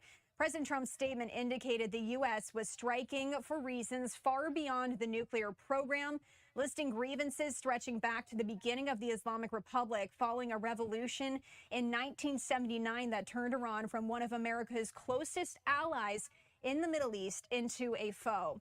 The U.S. President Trump, said he was aiming to annihilate the Iranian Navy and destroy regional proxies supported by Tehran. He also called on the Iranian Revolutionary Guard to lay down its arms, pledging that members would be given immunity while warning they would face certain death if they did not. Another quote here from the president as he says, they've rejected every opportunity to renounce their nuclear ambitions, and we can't take it anymore. Iran has said it hasn't enriched since June, but it has blocked international inspectors from visiting the sites America bombed during a 12-day war then. Satellite photos analyzed by the Associated Press have shown new activity at two of those sites, suggesting Iran is trying to assess and potentially recover material there. Iran currently has a self-imposed limit on its ballistic missile program, limiting their range to about 1,200 miles. And that puts all of the Middle East and some of Eastern Europe in their range. There is no public evidence of Iran seeking to have intercontinental ballistic missiles, though Washington has criticized its space program as potentially allowing it to one day. Iran had hoped to avert a war, but maintains it has the right to enrich uranium and does not want to discuss other issues like its long-range missile program or support for armed groups like Hamas and Hezbollah. Iranian media reported strikes nationwide, and roads to Khamenei's compound in downtown Tehran had been shut down by authorities as other blasts rang out across the capital. I do want to just share a little bit more here, describing what we did see this morning. In Tehran, witnesses heard the first blast by Khamenei's office. Iranian state television later reported on the explosion. More explosions struck Iran's capital after Israel said it was attacking the country. Targets in the Israeli campaign included Iran's military, symbols of government and intelligence targets, and that's according to an official briefed on the operation. Hours after the strikes, Iran's paramilitary Revolutionary Guard said it launched a first wave of drones and missiles targeting Israel, where a nationwide warning was issued as the military said it was working to intercept incoming Iranian missiles. And you can see just these updates that are on your screen. We also do know nonstop sirens in Tel Aviv. That's coming from Fox's own Trey Yingst, as he's been reporting on the ground there. Now, meanwhile, Bahrain said that a missile attack targeted the U.S. Navy's 5th Fleet headquarters in the island kingdom. Witnesses heard sirens and explosions in Kuwait, home to U.S. Army Central. Explosions also being heard there in Qatar. Now, just to recap what President Trump had said there in that video, he said the objective is to defend the U.S. by eliminating threats from the Iranian regime. Quote, he said they will never have a nuclear weapon. And another quote there from President Trump, he said we may have casualties. That often happens in war. All right, so on your screen right now, here's that post here from Speaker Mike Johnson. As we've been sharing here, we have been hearing from lawmakers on both sides of the aisle. That's ahead of this war powers vote that was going to attempt to be forced in Congress just next week. Here's what Speaker Mike Johnson is saying. Today, Iran is facing the severe consequences of its evil actions. President Trump and the administration have made every effort to pursue peaceful and diplomatic solutions in response to the Iranian regime's sustained nuclear ambitions and development, terrorism, and the murder of Americans and even their own people.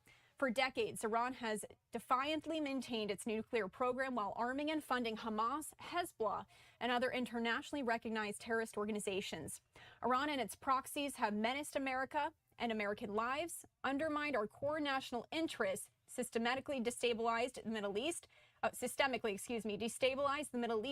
and threatened the security of the entire West. The Gang of Eight was briefed in detail earlier this week that military action may become necessary to protect American troops and American citizens in Iran.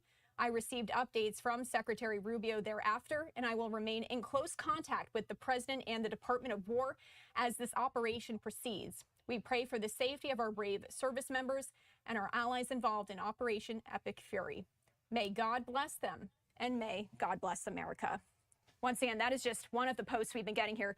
It does appear we're hearing from Keir Starmer, though. I am getting this live feed in. Let's head over there and listen in.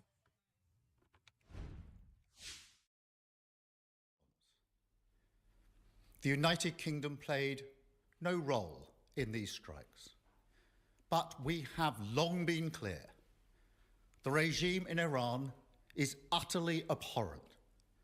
They have murdered thousands of their own people, brutally crushed dissent, and sought to destabilize the region.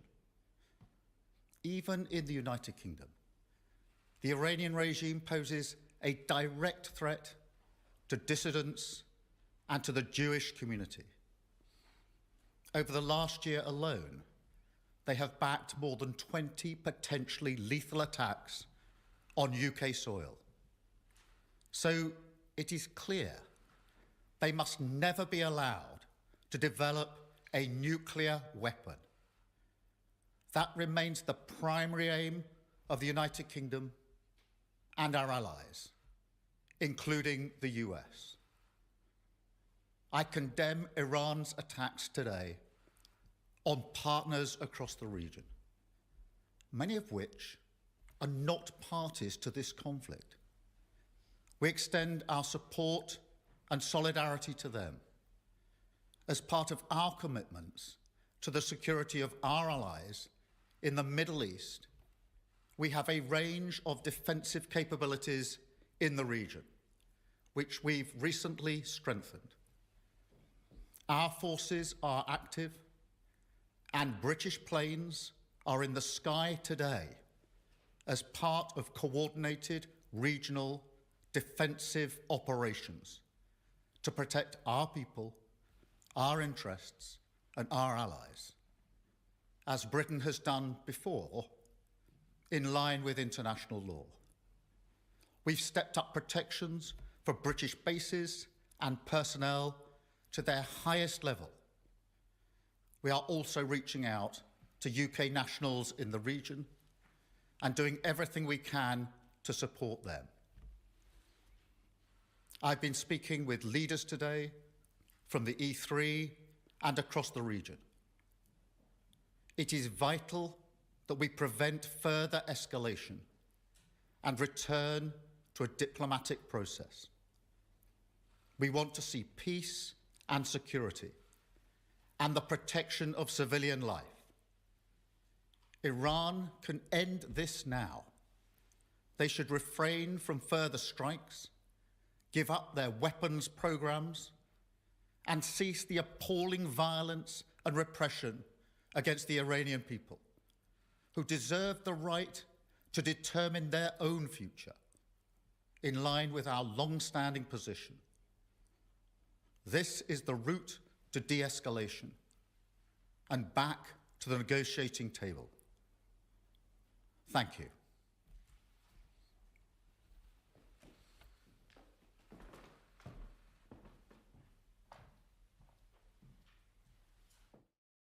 All right, so we did just see that pop up, and just for clarification, we thought that was live. That was not. That was just moments ago, what we call taped playback. That was British Prime Minister Keir Starmer, as he was just speaking, reacting here. Several lawmakers have been reacting here this morning, and behind the scenes here, we are working to get those reactions together so we can bring them to you as we do continue to follow this breaking news here, these strikes on Iran. Now, as you can imagine, we are getting updates up to the minute here, really. Saudi Arabia just sharing that Iran targeted its capital and its eastern region in an attack. Saudi Arabia made the announcement on a state-run media agency there. They call it the attack blatant and cowardly. So that has just come in here. If you give me a moment, I'm scrolling through these live updates behind the scenes here to see what else has come in. China's government says it's highly concerned about the U.S. and Israeli strikes on Iran, calling for an immediate halt to the military actions and a return to negotiations. That's another post that's coming in here. Once again, as I shared earlier, Ukrainian President Zelensky has voiced support for the strikes on Iran, and I did just want to share this live look here with you.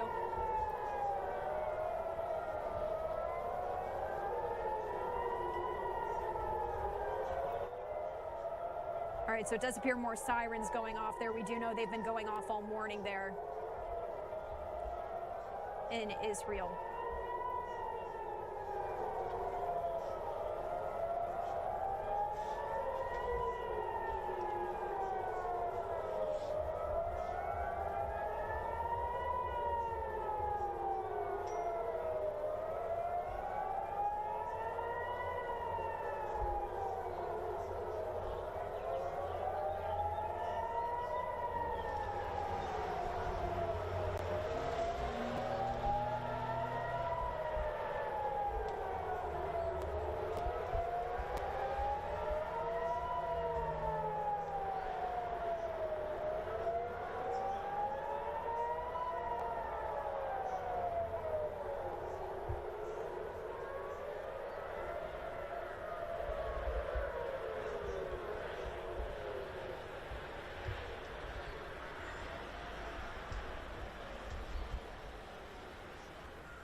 All right, so we did want to bring that to you here. Once again, you can hear those sirens going off. And we do know from Box's Trey Yings that these sirens really have been going off all morning there. We did want to share this here with you.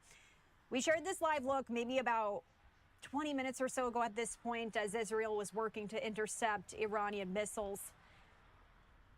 So we are going to just leave this up for a moment here. What I also wanted to do, though, is share this video message with President Trump that he posted overnight. We do have several experts that we're working to bring in here this morning.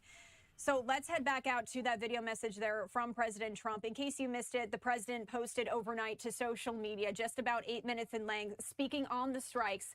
Let's share it with you now. A short time ago, the United States military began major combat operations in Iran.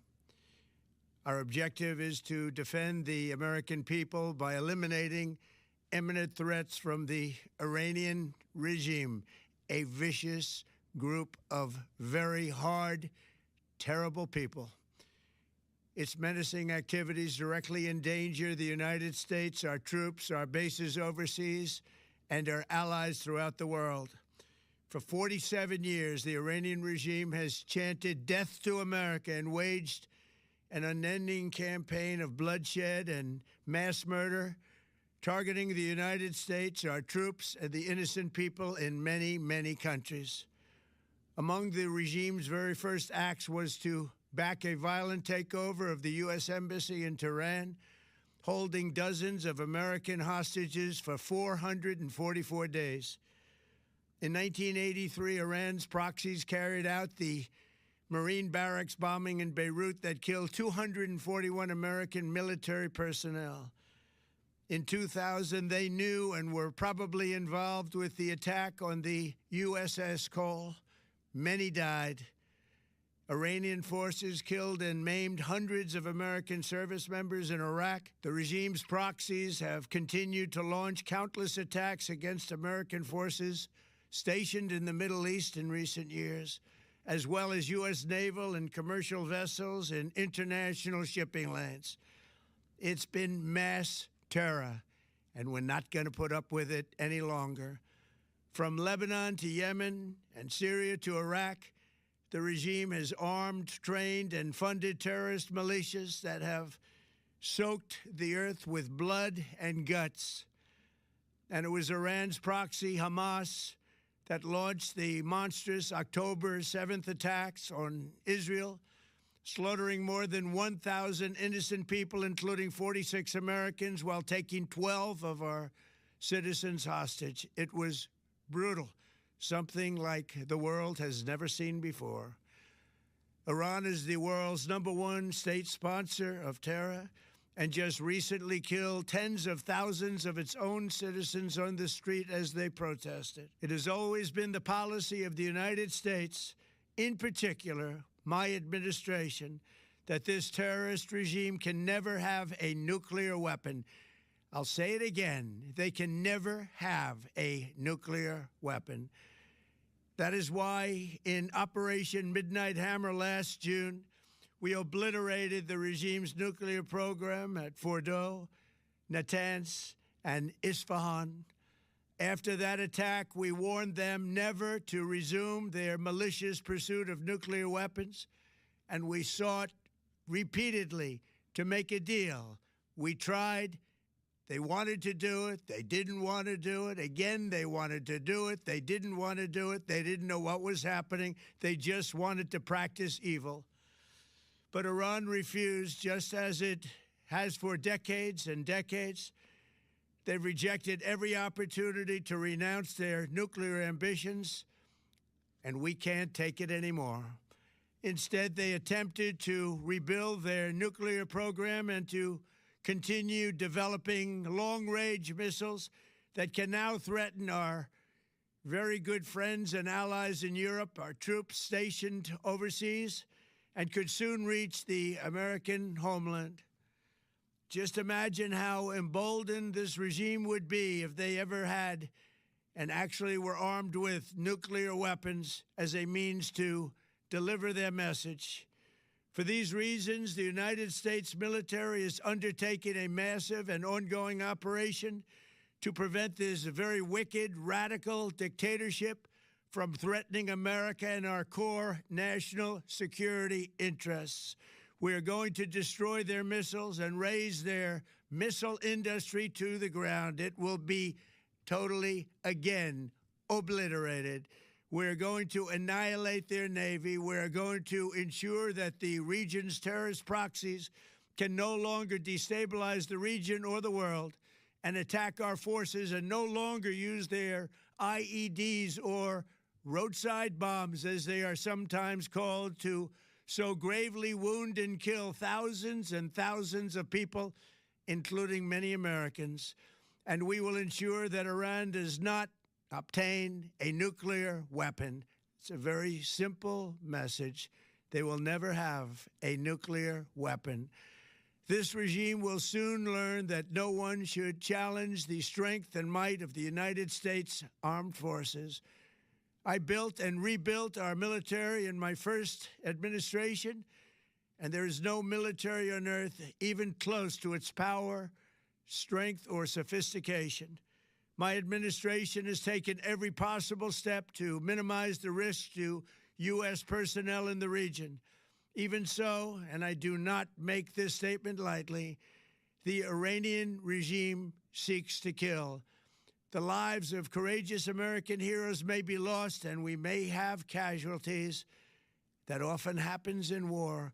But we're doing this not for now. We're doing this for the future, and it is a noble mission. We pray for every service member as they selflessly risk their lives to ensure that Americans and our children will never be threatened by a nuclear-armed Iran. We ask God to protect all of our heroes in harm's way, and we trust that, with his help, the men and women of the armed forces will prevail. We have the greatest in the world, and they will prevail. To the members of the Islamic Revolutionary Guard, the armed forces, and all of the police, I say tonight that you must lay down your weapons and have complete immunity, or, in the alternative, face certain death. So, lay down your arms. You will be treated fairly with total immunity, or you will face certain death. Finally, to the great, proud people of Iran, I say tonight that the hour of your freedom is at hand. Stay sheltered. Don't leave your home. It's very dangerous outside. Bombs will be dropping everywhere. When we are finished, take over your government. It will be yours to take. This will be probably your only chance for generations. For many years, you have asked for America's help, but you never got it. No president was willing to do what I am willing to do tonight. Now you have a president who is giving you what you want. So let's see how you respond. America is backing you with overwhelming strength and devastating force. Now is the time to seize control of your destiny and to unleash the prosperous and glorious future that is close within your reach. This is the moment for action. Do not let it pass. May God bless the brave men and women of America's armed forces. May God bless the United States of America. May God bless you all. Thank you. And once again, that was President Trump's video message posted overnight to X. I also wanted to share this here with you. We're working to get it up from social media, but the State Department now urging U.S. citizens to depart Lebanon now, quote, while commercial options remain available. So the U.S. Embassy in Beirut now advising U.S. citizens still in Lebanon to leave while those options are available as the U.S. and Israel hit Iran with Operation Epic Fury. Additionally, the embassy urging U.S. citizens not to travel to Lebanon as well. So these updates coming in quite rapidly here. We also do have several reactions coming in from lawmakers on social media that I did want to share with you here. We're just going to roll through some of them. This is from House Minority Leader Hakeem Jeffries, as he's saying Donald Trump promised to keep America out of costly and endless foreign wars. He's now doing the exact opposite in the Middle East. Congress must vote on a war powers resolution immediately. Let's see what else we've got here. All right. So once again, that post from Speaker Mike Johnson, as he did share just a short time ago, he was briefed on this, and he posted this lengthy post here that we read to you just a short time ago, saying the Gang of Eight was briefed in detail earlier this week that military action may become necessary to protect American troops and American citizens in Iran. He also goes on to say he received updates from Secretary Rubio thereafter, and he's going to remain in close contact with the president and the Department of War, Pete Hegseth, as this operation proceeds. We've been sharing here that this is likely going to go on for a few days at this point. And this is Majority Whip Tom Emmer. He said this is a bold, decisive act of strength by President Trump. The Ayatollah is responsible for killing hundreds of U.S. service members and slaughtering its own people. We pray that because of this leadership, the U.S. and the world will be a safer place. May God bless and protect the men and women of our military conducting this mission and serving in the region. So as you're seeing both sides of the aisle here reacting this morning, this is from Senator Ruben Gallego saying, I lost friends in Iraq to an illegal war. Young working class kids should not pay the ultimate price for regime change and a war that hasn't been explained or justified to the American people. We can support the democracy movement and the Iranian people without sending our troops to die. Here at Live Now from Fox, we're going to continue to monitor social media. My name is Christy Matino. Thank you so much for tuning in. I'll be here with you for the next several hours. We are going to start resuming commercial breaks. We'll be back in just 2 short minutes. The coverage continues.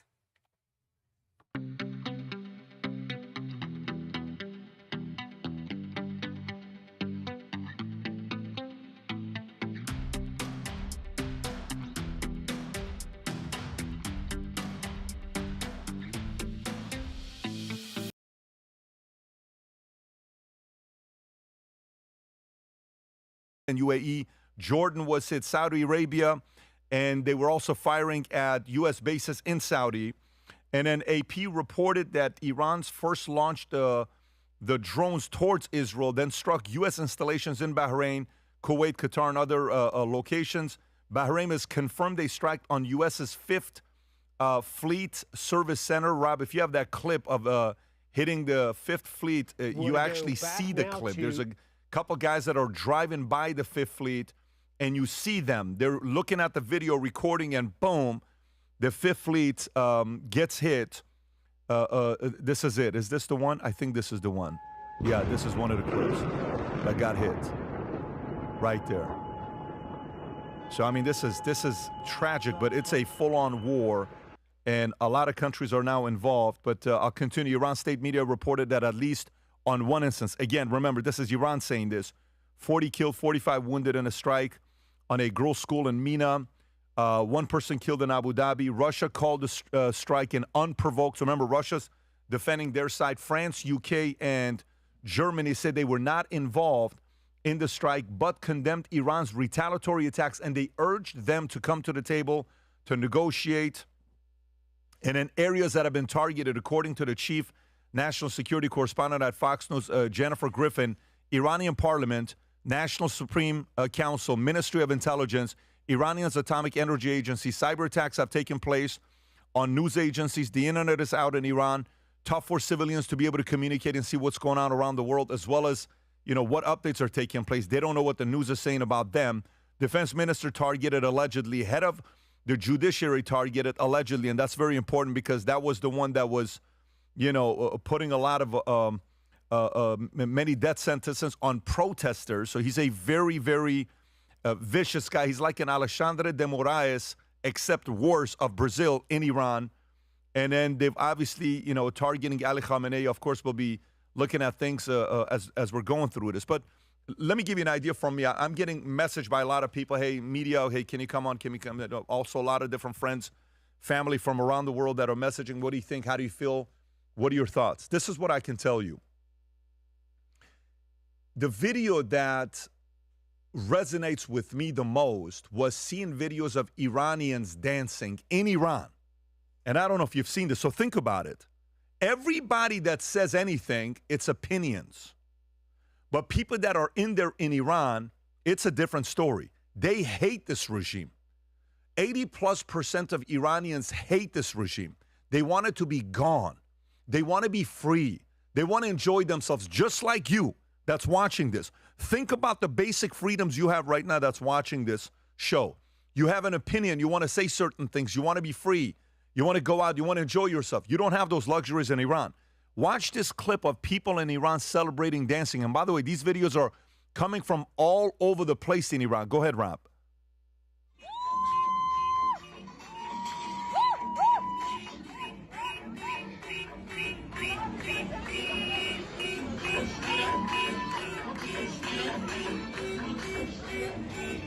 They're dancing, they're celebrating. You can pause it right there, Rob. That's a form of art. They want to be free. They want to be free. What is wild about this whole thing is, Rob, I sent you a picture from 70s of Iranian women supporting Khamenei coming in. And this picture, Rob, I think you have it. You have it somewhere. You'll find it right there to the left. If you go right there to the left, that one right there. When you see these pictures, I understand these pictures, and I'll tell you why I understand these pictures. This is leftist Iranian woman celebrating Khomeini's arrival in 1979 and how he was supposed to be a peaceful Gandhi, modern day.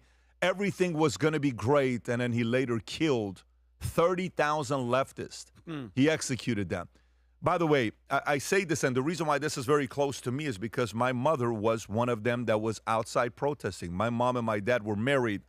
My dad was against Khomeini coming back. My mother was supportive because there was a party in Iran called the Two-Day Party. And they said, no, these rich people, all this oil, look what they're doing with all this oil money. And so what if Iranians have more freedom? But look what they're doing. Khomeini is going to come back, and he said to us, we're all going to get free phones. We're all going to get free food. We're all going to get free rice. This is his message that he was given to them. He's a fair man. He's going to be good. And then what ends up happening? This chaos. But if you're American watching this, and we've all seen the polls. There was a poll that Charlie Kirk ran, I think, a year ago, and he says, do you want to see U.S. go to war with Iran? And I think some 80+% said no. Maybe 90% said no. That poll is out there. For Americans that see that poll, is that the one? 88%. For Americans who have seen this poll, and I've seen it as well, Charlie, I was having dinner with some of his friends. Was it last night or 2 nights ago? We were in Vegas. Last night. Could have been last night. Yeah, 2 nights ago in Vegas.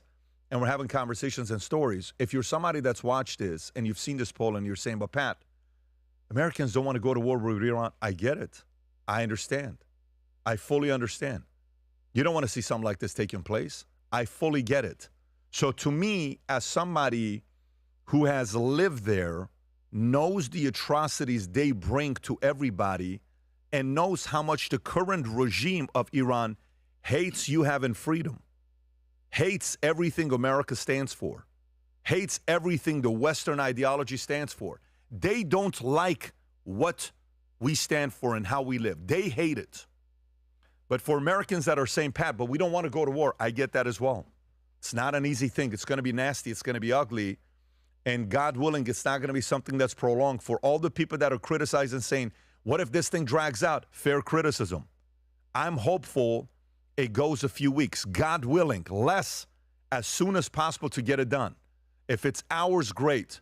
But we have to also be realistic and realize that this may not be a popular war that a lot of people want. Others ran polls that said the other way. Yes, we want to see this happen.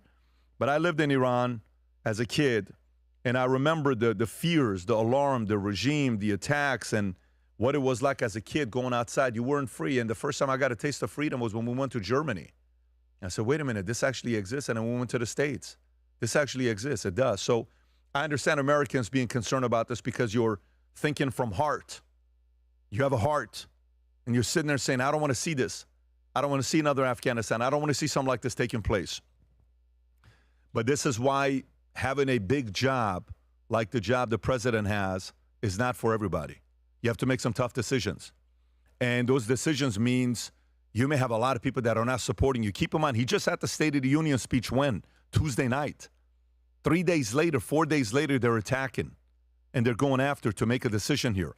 This could end up either getting them to elevate and help with midterms or hurt them in a massive way when it goes into midterms. But the reality of it is, I voted for this man to be in a negotiating room, having access to the information and make the decisions based on his instinct. And I give this man a lot of credit for having the courage to do what a lot of presidents couldn't do. And while they didn't do that, God knows how many people were killed over there. And the world is not a safer place because Iran got stronger over the years. So that's my thoughts. I got obviously other things to cover here as well. But Tom, I'll come to you. What's on your mind right now? What's on my mind is people need to pay attention. The United States didn't just surgically strike a compound and other things and bomb those locations in Iran. It didn't just do that. There were sanctions on a global scale. There were negotiations. Then there were more sanctions. As recently as last week, Jared Kushner and Witkoff were in a last-ditch effort for additional negotiations. Don't refine uranium to make bombs. That is our red line. Then we waited for them to be in the same room. Somebody talked or intelligence got it. We knew where they were. We knew who was in the room, Pat, and we knew when they were going to be in the room. Then we surgically struck. You know what inside the regime, the surviving generals and people this morning are thinking about? Wow. Who talked or how did they know? The Israeli spy network and the American CIA has been incredibly effective over the years infiltrating this. We knew who was in the room. We knew exactly where they were going to be. We knew what was going on. So we didn't just bomb a compound. I think we also bombed trust in each other inside Iran. They're wondering, is the spy network, is the electronic surveillance better for the Americans than the Israelis? And remember, we didn't just bomb. This is the end of a long line that ended with, you will not have nuclear weapons to fire at ourselves or innocent countries or Israel. That was the red line. Vinny. I mean, listen, because I'm going to play both sides of it because you already know what's going to be happening. I can imagine what's in the chat. Israel this, you guys are Israel that. Let's play both sides. Has Bibi Netanyahu been on camera in Congress and on every interview saying Iran has a bomb? Iran trying to push us to go to war? Absolutely yes, okay? Has Iran said death to America over and over? And I want people to understand this. That statement isn't, hey, death to Patrick or death to Vinny or death to everybody in Florida or death to everybody in California. Death to America, meaning I hope every single one of you dies, and including your country. I hope it gets wiped off the planet. So two things exist. I'm just curious, all the people that are going after Israel, and everybody knows I'm critical towards Israel's actions as a government, has nothing to do with the Jewish people. This movement that happened, Pat, the revolution, did Israel go in there and make the people revolt and get angry and fight for their freedom? Who did that? That was organic by the people. Israel had nothing to do with it. The people were in the streets. Over 40,000 are dead. God knows how many are in jail right now getting tortured or are also dead. But look at Iran as a people, as the nation, as the regime. Think about it. Their money's gone. The country's ruined. And I already know. I know for a fact. Okay, let me stop. I'm sorry because I'm going a little bit ahead of myself. Think about Masha Amini. You're good. Remember Masha Amini a couple years ago, 2021, I believe? Her hijab. Think about this, all you leftist liberal psycho feminists out there. Her hijab showed a little bit of her hair, and they beat her to death. They beat her to death, and there was silence. Nobody was saying anything, okay? This type of thing, this type of liberation that I hope happens is for those type of people. That girl, her freaking soul and her life not to be in shame or in vain. You know what I mean? It has to. Sometimes you don't want to do it. I know Trump ran on, no new wars, no new wars. When you're backed into a corner and you have to do it, you have to do it. No, what American wakes up and goes, I want to go to war. Let's go to war. And I guarantee today, all these podcasters, all these guys in their basement that are expert geopolitical people are going to say, we told you so, and this, and Israel, and everybody, shut up, okay? Because people are dancing in the street. Can you show this clip, Robbie? You tell me how bad it is that this is happening in Iran. This is a high school. High school. What's he saying?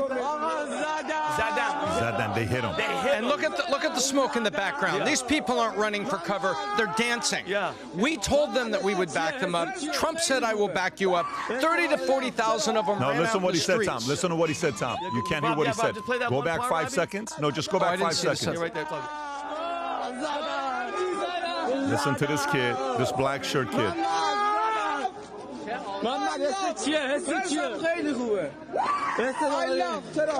love Trump. I love Trump. You can stop it? I love Trump. And In Iran. In Iran. In Iran. I want people to grasp the levity of that situation. A bomb just went off, and it probably hit like a major... You see the smoke behind the school. IRGC. They're not screaming. He's not running. I got goosebumps, Pat. They're cheering. Me too. Thank you. I love you, Trump. So for all of these people that are going to be in their basements getting angry, yelling with their little hats on their tables, and everybody knows who I'm talking about, shut up. The people need it. This isn't Iraq. We didn't bomb and start on CNN, have all the tanks and all the troops going in. Unless you're there, unless you're like him and had his family, that he had to flee there and I'm not going to get into all the problems that we have that we can't, have doors and we're worrying about stuff. He had to hide under tables and shit because they were bombing him and they had to flee. So for everybody that's going to sit there and try to act like they know what the hell they're talking about behind their computers, shut the hell up. The people are happy. That's all that matters. That's it. Yeah, so to me, here's the one concern that I have on what could happen. If you're Iran, so two positions, U.S., Iran. If you're U.S., you have to immediately get everybody. Immediately get all the leaders. Oh, like for if you look at the names of people they got, Rob, there's a picture that I sent you. If you look at all the people that he eliminated here, if you look at this here, Vinny, we remember all these faces, one by one by one by one by one. Qassem Soleimani. Who's the only person that's missing in this picture that says eliminated? Top right. Top right. Who is top right? Khomeini. All of the ones that are not eliminated is Khamenei. Yep. So meaning if they take him out, everybody in the regime has one of two choices. It's either last-minute desperation, light everything up, shoot all the missiles out that you can, right? Everything you got going on, last-minute miracle. It's almost like kamikaze. Yes. If I'm going down, I'm killing everybody. Yes. That's likely that could happen with these guys. Yes. You saw a clip about a missile that Iran is preparing to attack because they want to attack Israel. But here's the part.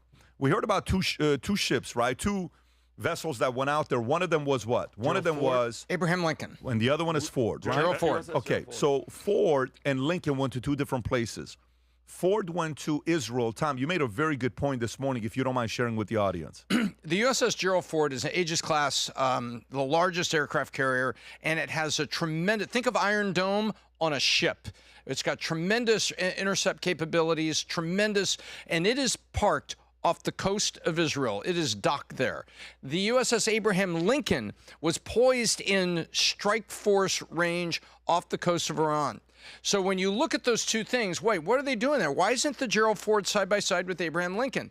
The Gerald Ford is protecting Israel. It is sitting right there on the coast, ready to defend if new arms or things that somehow penetrate or not intercepted by Iron Dome, and it is ready to engage. And it sits there, this large vessel that's the largest and the baddest of the badasses in our fleet is there. Meanwhile, the Abraham Lincoln is launching the strike force, directly the planes that are over there dropping Tomahawks at this hour. So when you take a look at that, you have an offensive position and you have a protective position. And if they fire a missile that misses Israel, they are going to engage directly the U.S. ship in an aggressive act. Remember, they've already now engaged aggressively with our bases. So as of this morning, we are being 100% engaged. But this is, I think, brilliant naval strategy, defending Israel and creating a cover, at the same time bringing the Abraham Lincoln for direct coastal engagement strike. Is that it, Rob, the clip you just pulled up? Yes, sir. Can you go to the one you just had right now a second ago? You literally just had it. And Pat, while he's doing that, Yeah. do you think that they finally figured out who could probably take the lead, leadership-wise, once Khomeini and everybody's gone? No way. Not at all. Do I think they already have somebody in mind that's going to replace? Yeah. No, that's going to go there, Pat. That's going to live there. Look, if there's one thing we know what this is, the phrase regime change has been used by the president. I get it. So meaning they're not doing this because it's like it's a threat. This is being done to change the regime, period, right? Who they have in mind, nobody knows. They may or may not already have somebody in mind. They're talking to a lot of different people. I don't know if he said, go support this person or go support that person. You didn't hear that from him. No, not at all. No, what he said is, you have that, Rob? This is where he says the regime will leave soon. Go ahead. Have a nuclear weapon.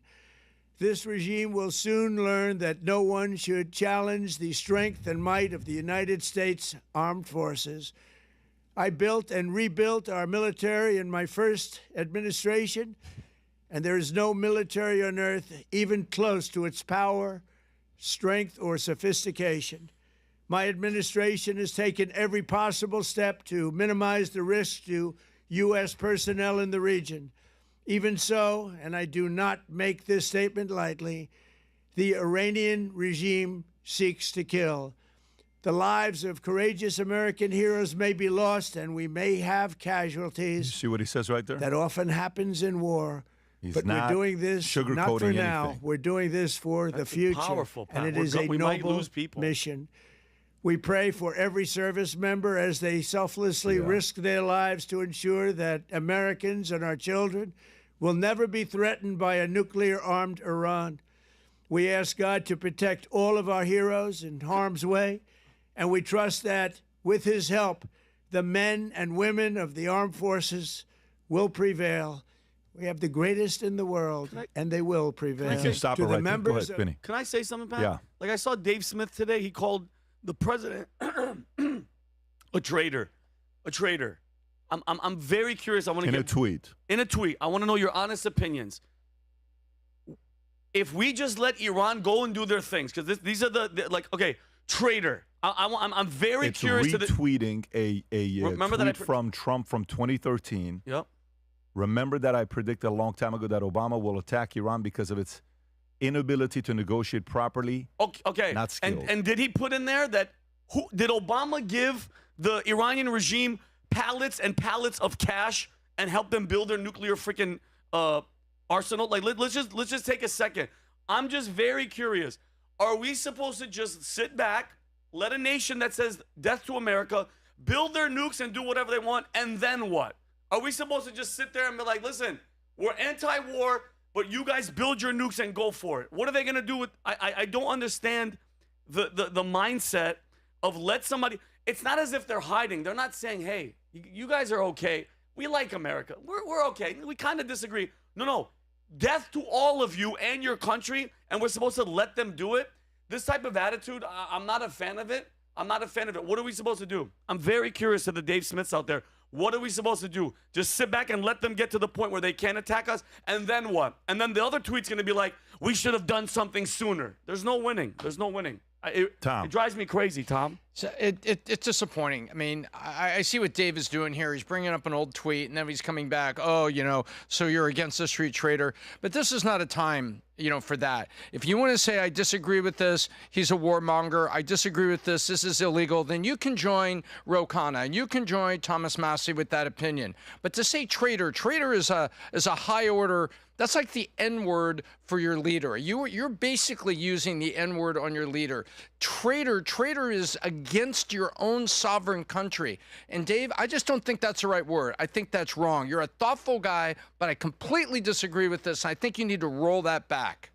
Yeah, I think Dave has fairly been consistent in his position, okay, on what he's doing and where he's at, But there's a lot of people like that right now, that they're not wanting to see a war like this take place. I will tell you my thoughts on this.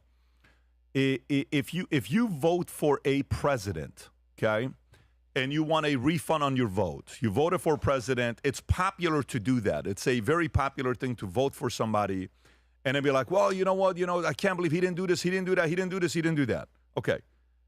When you hire an executive, you hire the person's decision-making abilities on what they're going to be doing, period. Based on what? Based on the intel they have. Not the intel you have, based on the intel they have. Unless if you're an insider to be able to know exactly what's going on, different stories. So for us, as this is happening, I feel all the word traitor is a very, very heavy word. It's like there's certain words, traitor, coward, all of this stuff. I mean, it's a rage-baiting word where you want to get under people's skin. I get what he's doing, but at the same time, to me, I think it is a debate that people are having. However, Vinny, this cannot be something that drags out. So if it does drag out, this is not what anybody wants to see happen whatsoever. I don't think this is going to be Afghanistan. Let me explain why. When Biden left Afghanistan, how was it? Reckless. Horrible. Left the weapons behind. I saw a video the other day, a Afghani trying to, one of the Hezbollahs or ISIS was trying to fly the helicopter, didn't know how to do it, crashed it, killed himself. I don't know if you saw that clip or not. Idiot. But this is a very different leader. This is a leader with a reputation. He's killed Qasem Soleimani. He's called the shots. They've done a lot of different things. So for me, when you see things like this taking place, you have to also trust there's a different guy in the room that's negotiating. Kushner and Witkoff went to find ways to negotiate, and they kept wanting to delay. Why do you think they want to delay? Do you know what they agreed to not pursue nuclear? You know what the timeline was? 3 years. Why 3 years? It's like, get out of the office. Let me deal with a Biden. Do you not think they would prefer a Kamala today in the office so they can negotiate something like this? Do you not think they would prefer a Newsom to be able to negotiate with a guy like that? Do you not think they would prefer another guy from Obama's team to go in there so they can negotiate? Of course they would. If Newsom, Kamala, Biden, Obama, any one of those guys would be there right now, they'd be giving them whatever they want.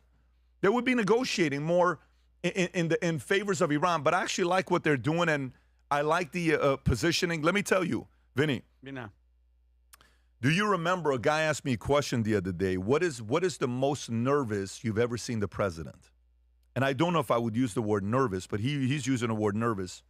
I said probably when he walked up with, I believe it was Hexet and JD, or was Hexet and Rubio and JD, and this is when they were about to attack Iran, the nuclear sites. Do you remember that in the middle of the night? We were in New York. Do you remember how for the first time you heard him say, may God, be with us? He said something when that took place. I don't know if you remember that, Rob, when it took place. It's going to be a tough video to find right now. If you can find it, you saw the amount of burden he was carrying. Yes. It was almost as if he was not second guessing, but he wasn't certain about what he was going to do. No, that's the one right there, Rob.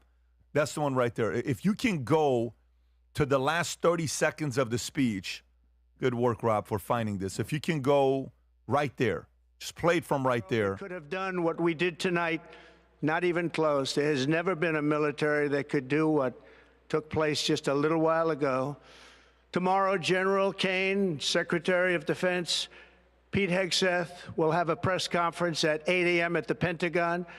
And I want to just thank everybody, and in particular, God. I want to just say we love you, God, and we love our great military. Protect them. God bless the Middle East. God bless Israel, and God bless America. Thank you very much. Thank you. Do you see the body language? I remember you played this video. I remember this. You know what you don't see right now? You don't see that body language. Why? Why do you not see that body language right now? Do you see how he's speaking right now? Like this. Yes. Here's what could happen. We don't want to see happen. There could very likely be some. This is about regime. We try to negotiate with them. Stay in a safe place. Don't get out. It was like boom, boom, boom. Do you know why a human being speaks like that? At what point you speak like that? Knowing billions of people are watching you. Like, for some of the people that are critical of what he is doing, what's the biggest decision you ever had to make with the amount of burden you had on it? Go ahead. What's the biggest decision you ever had to make with the amount of burden you had on it? Okay, think about it. If someone's watching this right now, you may say, I remember when I was running a business, I sold my house, sold everything to put it in my office, and I knew if the company would go bankrupt. I didn't know if my marriage was going to work out. My wife questioned why I did this. I had so much burden for 3 years. It was the hardest thing we ever did. We made it. Okay, great. That's burden. Hey, we decided to move our family out of another place, and my wife didn't want to do it. My kids didn't want to do it, but we escaped a certain regime. We came to the States. We didn't speak any English. Every night, my wife and I fought for 3 years. We didn't have any money. We were barely eating anything. 10 years later, we're doing good. Our kids are going to school. He's about to graduate to be a doctor. We did it, right? Imagine that burden you carry, right? When you make a decision and a lot of people are against you. This is where he's at. He's making a decision and a lot of people are not with this war. Think about that. That's a lot of burden. But the point I want to make is he is like this time. Why? He has information you and I don't have. And I don't know what that is. If that information is stuff that they know about Iran, if that information is they're so on the inside that they already have a hold of something, if they already know, like you saw Rob, do you have the picture of the bunker that it was shot? I think I sent you the picture of the bunker of Khamenei. When you see this picture of where he lived, and by the way, we reported on this 2 days ago, maybe even on Friday we reported on this that, but you have the before and after. There's a before and after I sent you. If you go up, you'll see it. If I didn't, maybe we send it to the PBD podcast. There is a before and after. I don't know if I send it to you. If you go and see what that looks like, Khamenei's compound. Yeah, there you go. Khamenei's compound. Man, Rob is getting so good at typing Khamenei. Just type in. There you go. Look at that. That's the compound below. What it looked like, and that's what it is today after the attack. So they hit it, but 90% chance he's not at the compound. He's at a different place. There is an insider from Iran that told me and whispered to me that they have a underground, allegedly, this is a person that works in the intel business, then what it looked like, and that's what it is today after the attack. So they hit it, but 90% chance he's not at the compound. He's at a different place. There is an insider from Iran that told me and whispered to me that they have a underground, allegedly, this is a person that works in the intel business, underground from his compound, a direct underground, what do you call it, tunnel that goes straight to the Russian embassy or a place where he's protected by Russians, okay, allegedly. But having said that, if the president is this resolved this time around versus last time, they have access to some information that the rest of, and by the way, guys, just remember this. We're reporting our opinions. You don't have to agree with it. And other people are giving their opinions. We don't have to agree with them. This is where America becomes a climate where you can debate and argue respectfully and going back and forth, right? That's where we are today. Everybody's praying for people, not one person to get killed. Everybody's praying for peace to happen in the easiest way. But the reality of it is, if you're negotiating with somebody that wants to kill you and everything you stand for, what are you supposed to do? Sit there and just take it? Is that what you're supposed to do? How many U.S. presidents did that? How many U.S. presidents just took it from Iran? Oh, it's okay. Oh, it's okay. Oh, it's okay. And by the way, all of this stuff can go back to two events. One of them is what happened many, many years ago in Iran when MI6, CIA, everybody got involved when the Shah came in. And then, well, luckily, the Shah did a great thing to Iran for 30-something years. And then the next time around was Kissinger and Jimmy Carter said, no, President, Shah of Iran, we have your back. Don't worry about it. We have your back. Don't worry about it. We have your back. Boom. Khomeini comes in. 47 years later, look at the mess of what's going on over there. So both can be right. In this instance, the question then becomes, what happens next? Who takes over next? Which one is this, Rob? The Obama clip that you're showing? Oh, by the way, check this out. Look at this here. This is an Iranian time. An intercepted Iranian ballistic missile just fell down on a street in Qatar and exploded. Watch this, folks. Did you see that? This is in Qatar. Yeah. Vinny, what are you thinking? I sent Rob a clip about Obama. Does anybody want to say, like, how do we get to places like this? This is a clip. Could you play this about Barack giving them $400 million at night so nobody would really notice and pay attention? Rob, can you play this? The United States and Iran are now settling a long-standing Iranian government claim against the United States government. Iran will be returned its own funds, including appropriate interest, but much less than the amount Iran sought. For the United States, this settlement could save us billions of dollars that could have been pursued by Iran, so there was no benefit to the United States in dragging this out. So nobody wants to talk about who gave them the money, who built them up, and now this guy has to clean up their freaking mess. Just like with the border with Biden. And again, Pat, I'm going to say this. Everybody thinks that they're so good and they know everything. No one out there knows anything. You're not in these meetings. You're not in these skiffs. You're not in this. You don't know nothing. You don't know nothing. My attitude is the people. Are the people of the country that we're bombing and we're going to war with happy? Yes, and I don't hear nothing. I don't hear none of the noise from everybody else. Do we want war? Did any of us wake up and be like, yeah, let's go? You know what? I woke up today and I was like, man, we need to start a freaking war. Sometimes you have to, and guess what? The majority of people don't have the heart to say, you know what? When push comes to shove, you got to do it. And anybody that says death to America has to be handled accordingly. I'm sorry, did we tell them to say death to America? Did we tell them to have this freaking attitude? No. And I get it. It's not, do you think it's an easy job? You said a great thing 2 weeks ago. We were talking about Epstein and this and that and leverage, and I can't do that job. I know as a Christian, I can't do the job as a president because I wouldn't be able to make those decisions. And you just nailed it. He's like, boom, boom, and he knows lives will be lost. You think it's an easy decision to just go, okay, when they come in there, the generals, and they go, hey, we're about to strike. This is the opportunity. This is the moment. Months of planning. We go now. And you just say, go. You say yes. And those lives are on your hands. And you guys think it's easy. The majority of these people, these podcasters today that we're all going to hear, they think that they can do it. And they can have that burden. They can't. And again, I'm going to go back to the people in the streets that were dying and fighting and screaming and revolting. Now they got their wishes answered. So good. It's Obama sent money. Trump sent munitions. You know, which is going to work? I think we see what happened, appeasing them and sending money back and doing all this. All you're doing is funding a regime that ultimately killed the citizens protesting in the street. Yep. By the way, here's a report. IRGC chief, Iran defense minister killed in Israeli attacks. Several senior Iranian regime military figures were reportedly targeted in the operation. Go a little bit The lower, Islamic Rob. Republic of Iran. IRGC guy is a bad guy. Commander of Iran's Islamic Revolutionary Guard, General Mohammad Papkur, and Iranian Defense Minister Amir Nasserzadeh were killed in Israel strikes inside Iran on Saturday morning. Three sources familiar with the matter told Reuters Israel official says that Papkur, Nasserzadeh, and Iranian intelligence chief were likely among those killed in the coordinated strikes. The full context of casualties, however, remains unclear. Yeah, I mean, look, at this point, here's what is going to be happening, folks. In the next, 6, 12, 24 hours, you're going to have a lot of stories that's going to come in. A lot of stories. My suggestion, anybody that posts anything on X or Twitter, go to the bottom because someone's going to ask the question, Grok, is this true or not? And then read that. And then Grok may say, no, it's not. Maybe it's allegedly. Or go double verify. Don't jump to conclusion. A lot of people are sharing a lot of stuff without saying allegedly. They're saying in a certain way, like this right here. Look at that report. Okay, reports that Khamenei's bunker was attacked and multiple bunker buster bombs. Okay, that we know.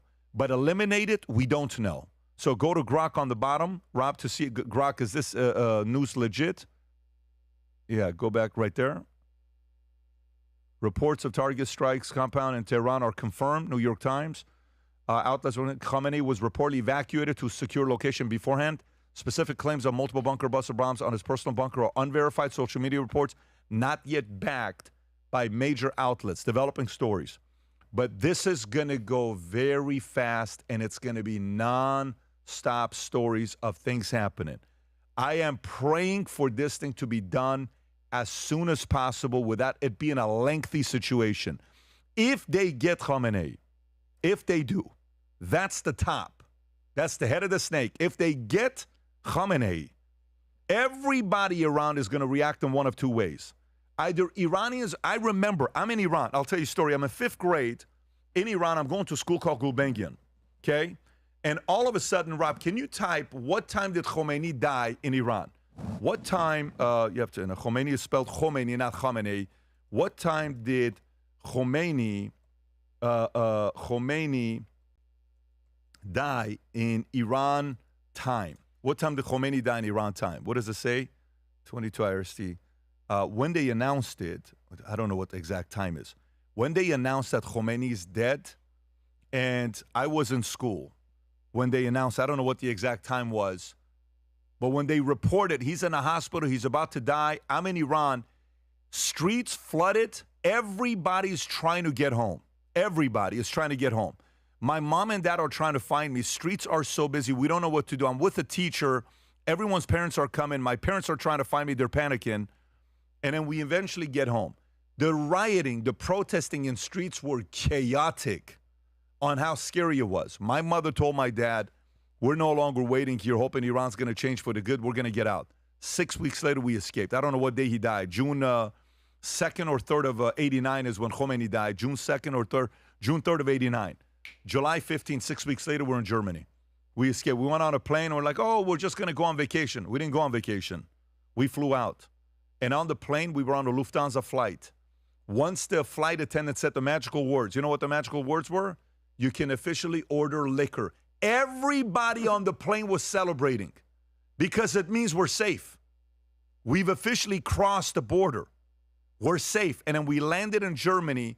I couldn't, as a kid, believe I was safe. I hadn't seen my dad because we left my dad behind. I didn't talk to my dad for a year and a half. My parents got a divorce. It was nasty. Then we came to the States, and I saw my dad a year and a half later. But I will never forget when Khomeini died. So meaning, that's 89 when Khomeini died. I was in Iran. When Khamenei dies, you don't know how they're going to be reacting in the streets. 80% is going to be celebrating, hopeful that it's over with. A lot of them are going to be concerned if there's going to be attacks.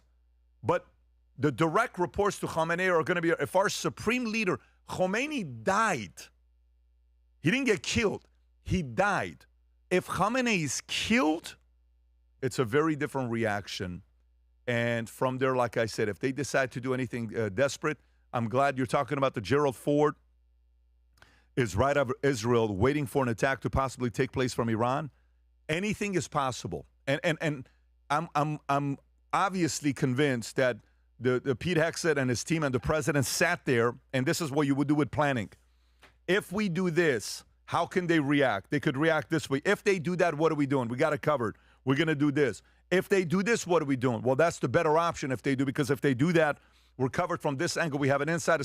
What if they do this? Well, if they do that, that's the right choice. The war is over with.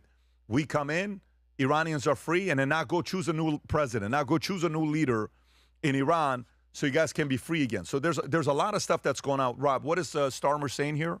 This is where he condemns action in Iran. Go for it. The United States and Israel struck targets in Iran.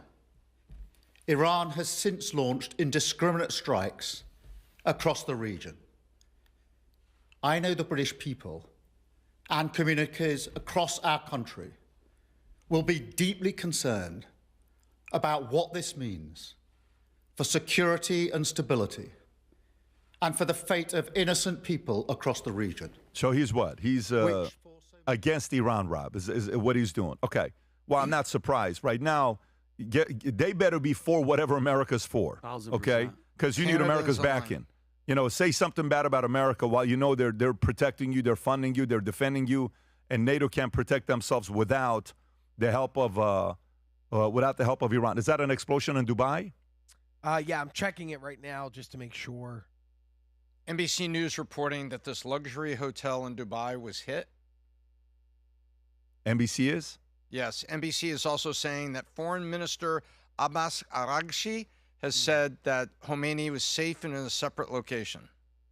So as you're saying, we He's got to not wait killed. and see. He's not eliminated yet. Well, at least that's what the foreign minister, who is not a They pillar, will find him. pillar of They honesty. know where he's at. bro. They will Trust me, find they know him. where he's at. And Pat, I sent Rob. I sent Make you sure on I'm pronouncing that in right. the PBD podcast, Araghchi?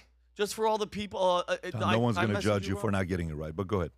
Yeah. By the way, just so everybody out there, all the people that are like, no, why would you do Iran? This is the 2018 Parliament. Look, this is in their Parliament. Death to America, burning our flag. They want all of us dead. Okay? Stop being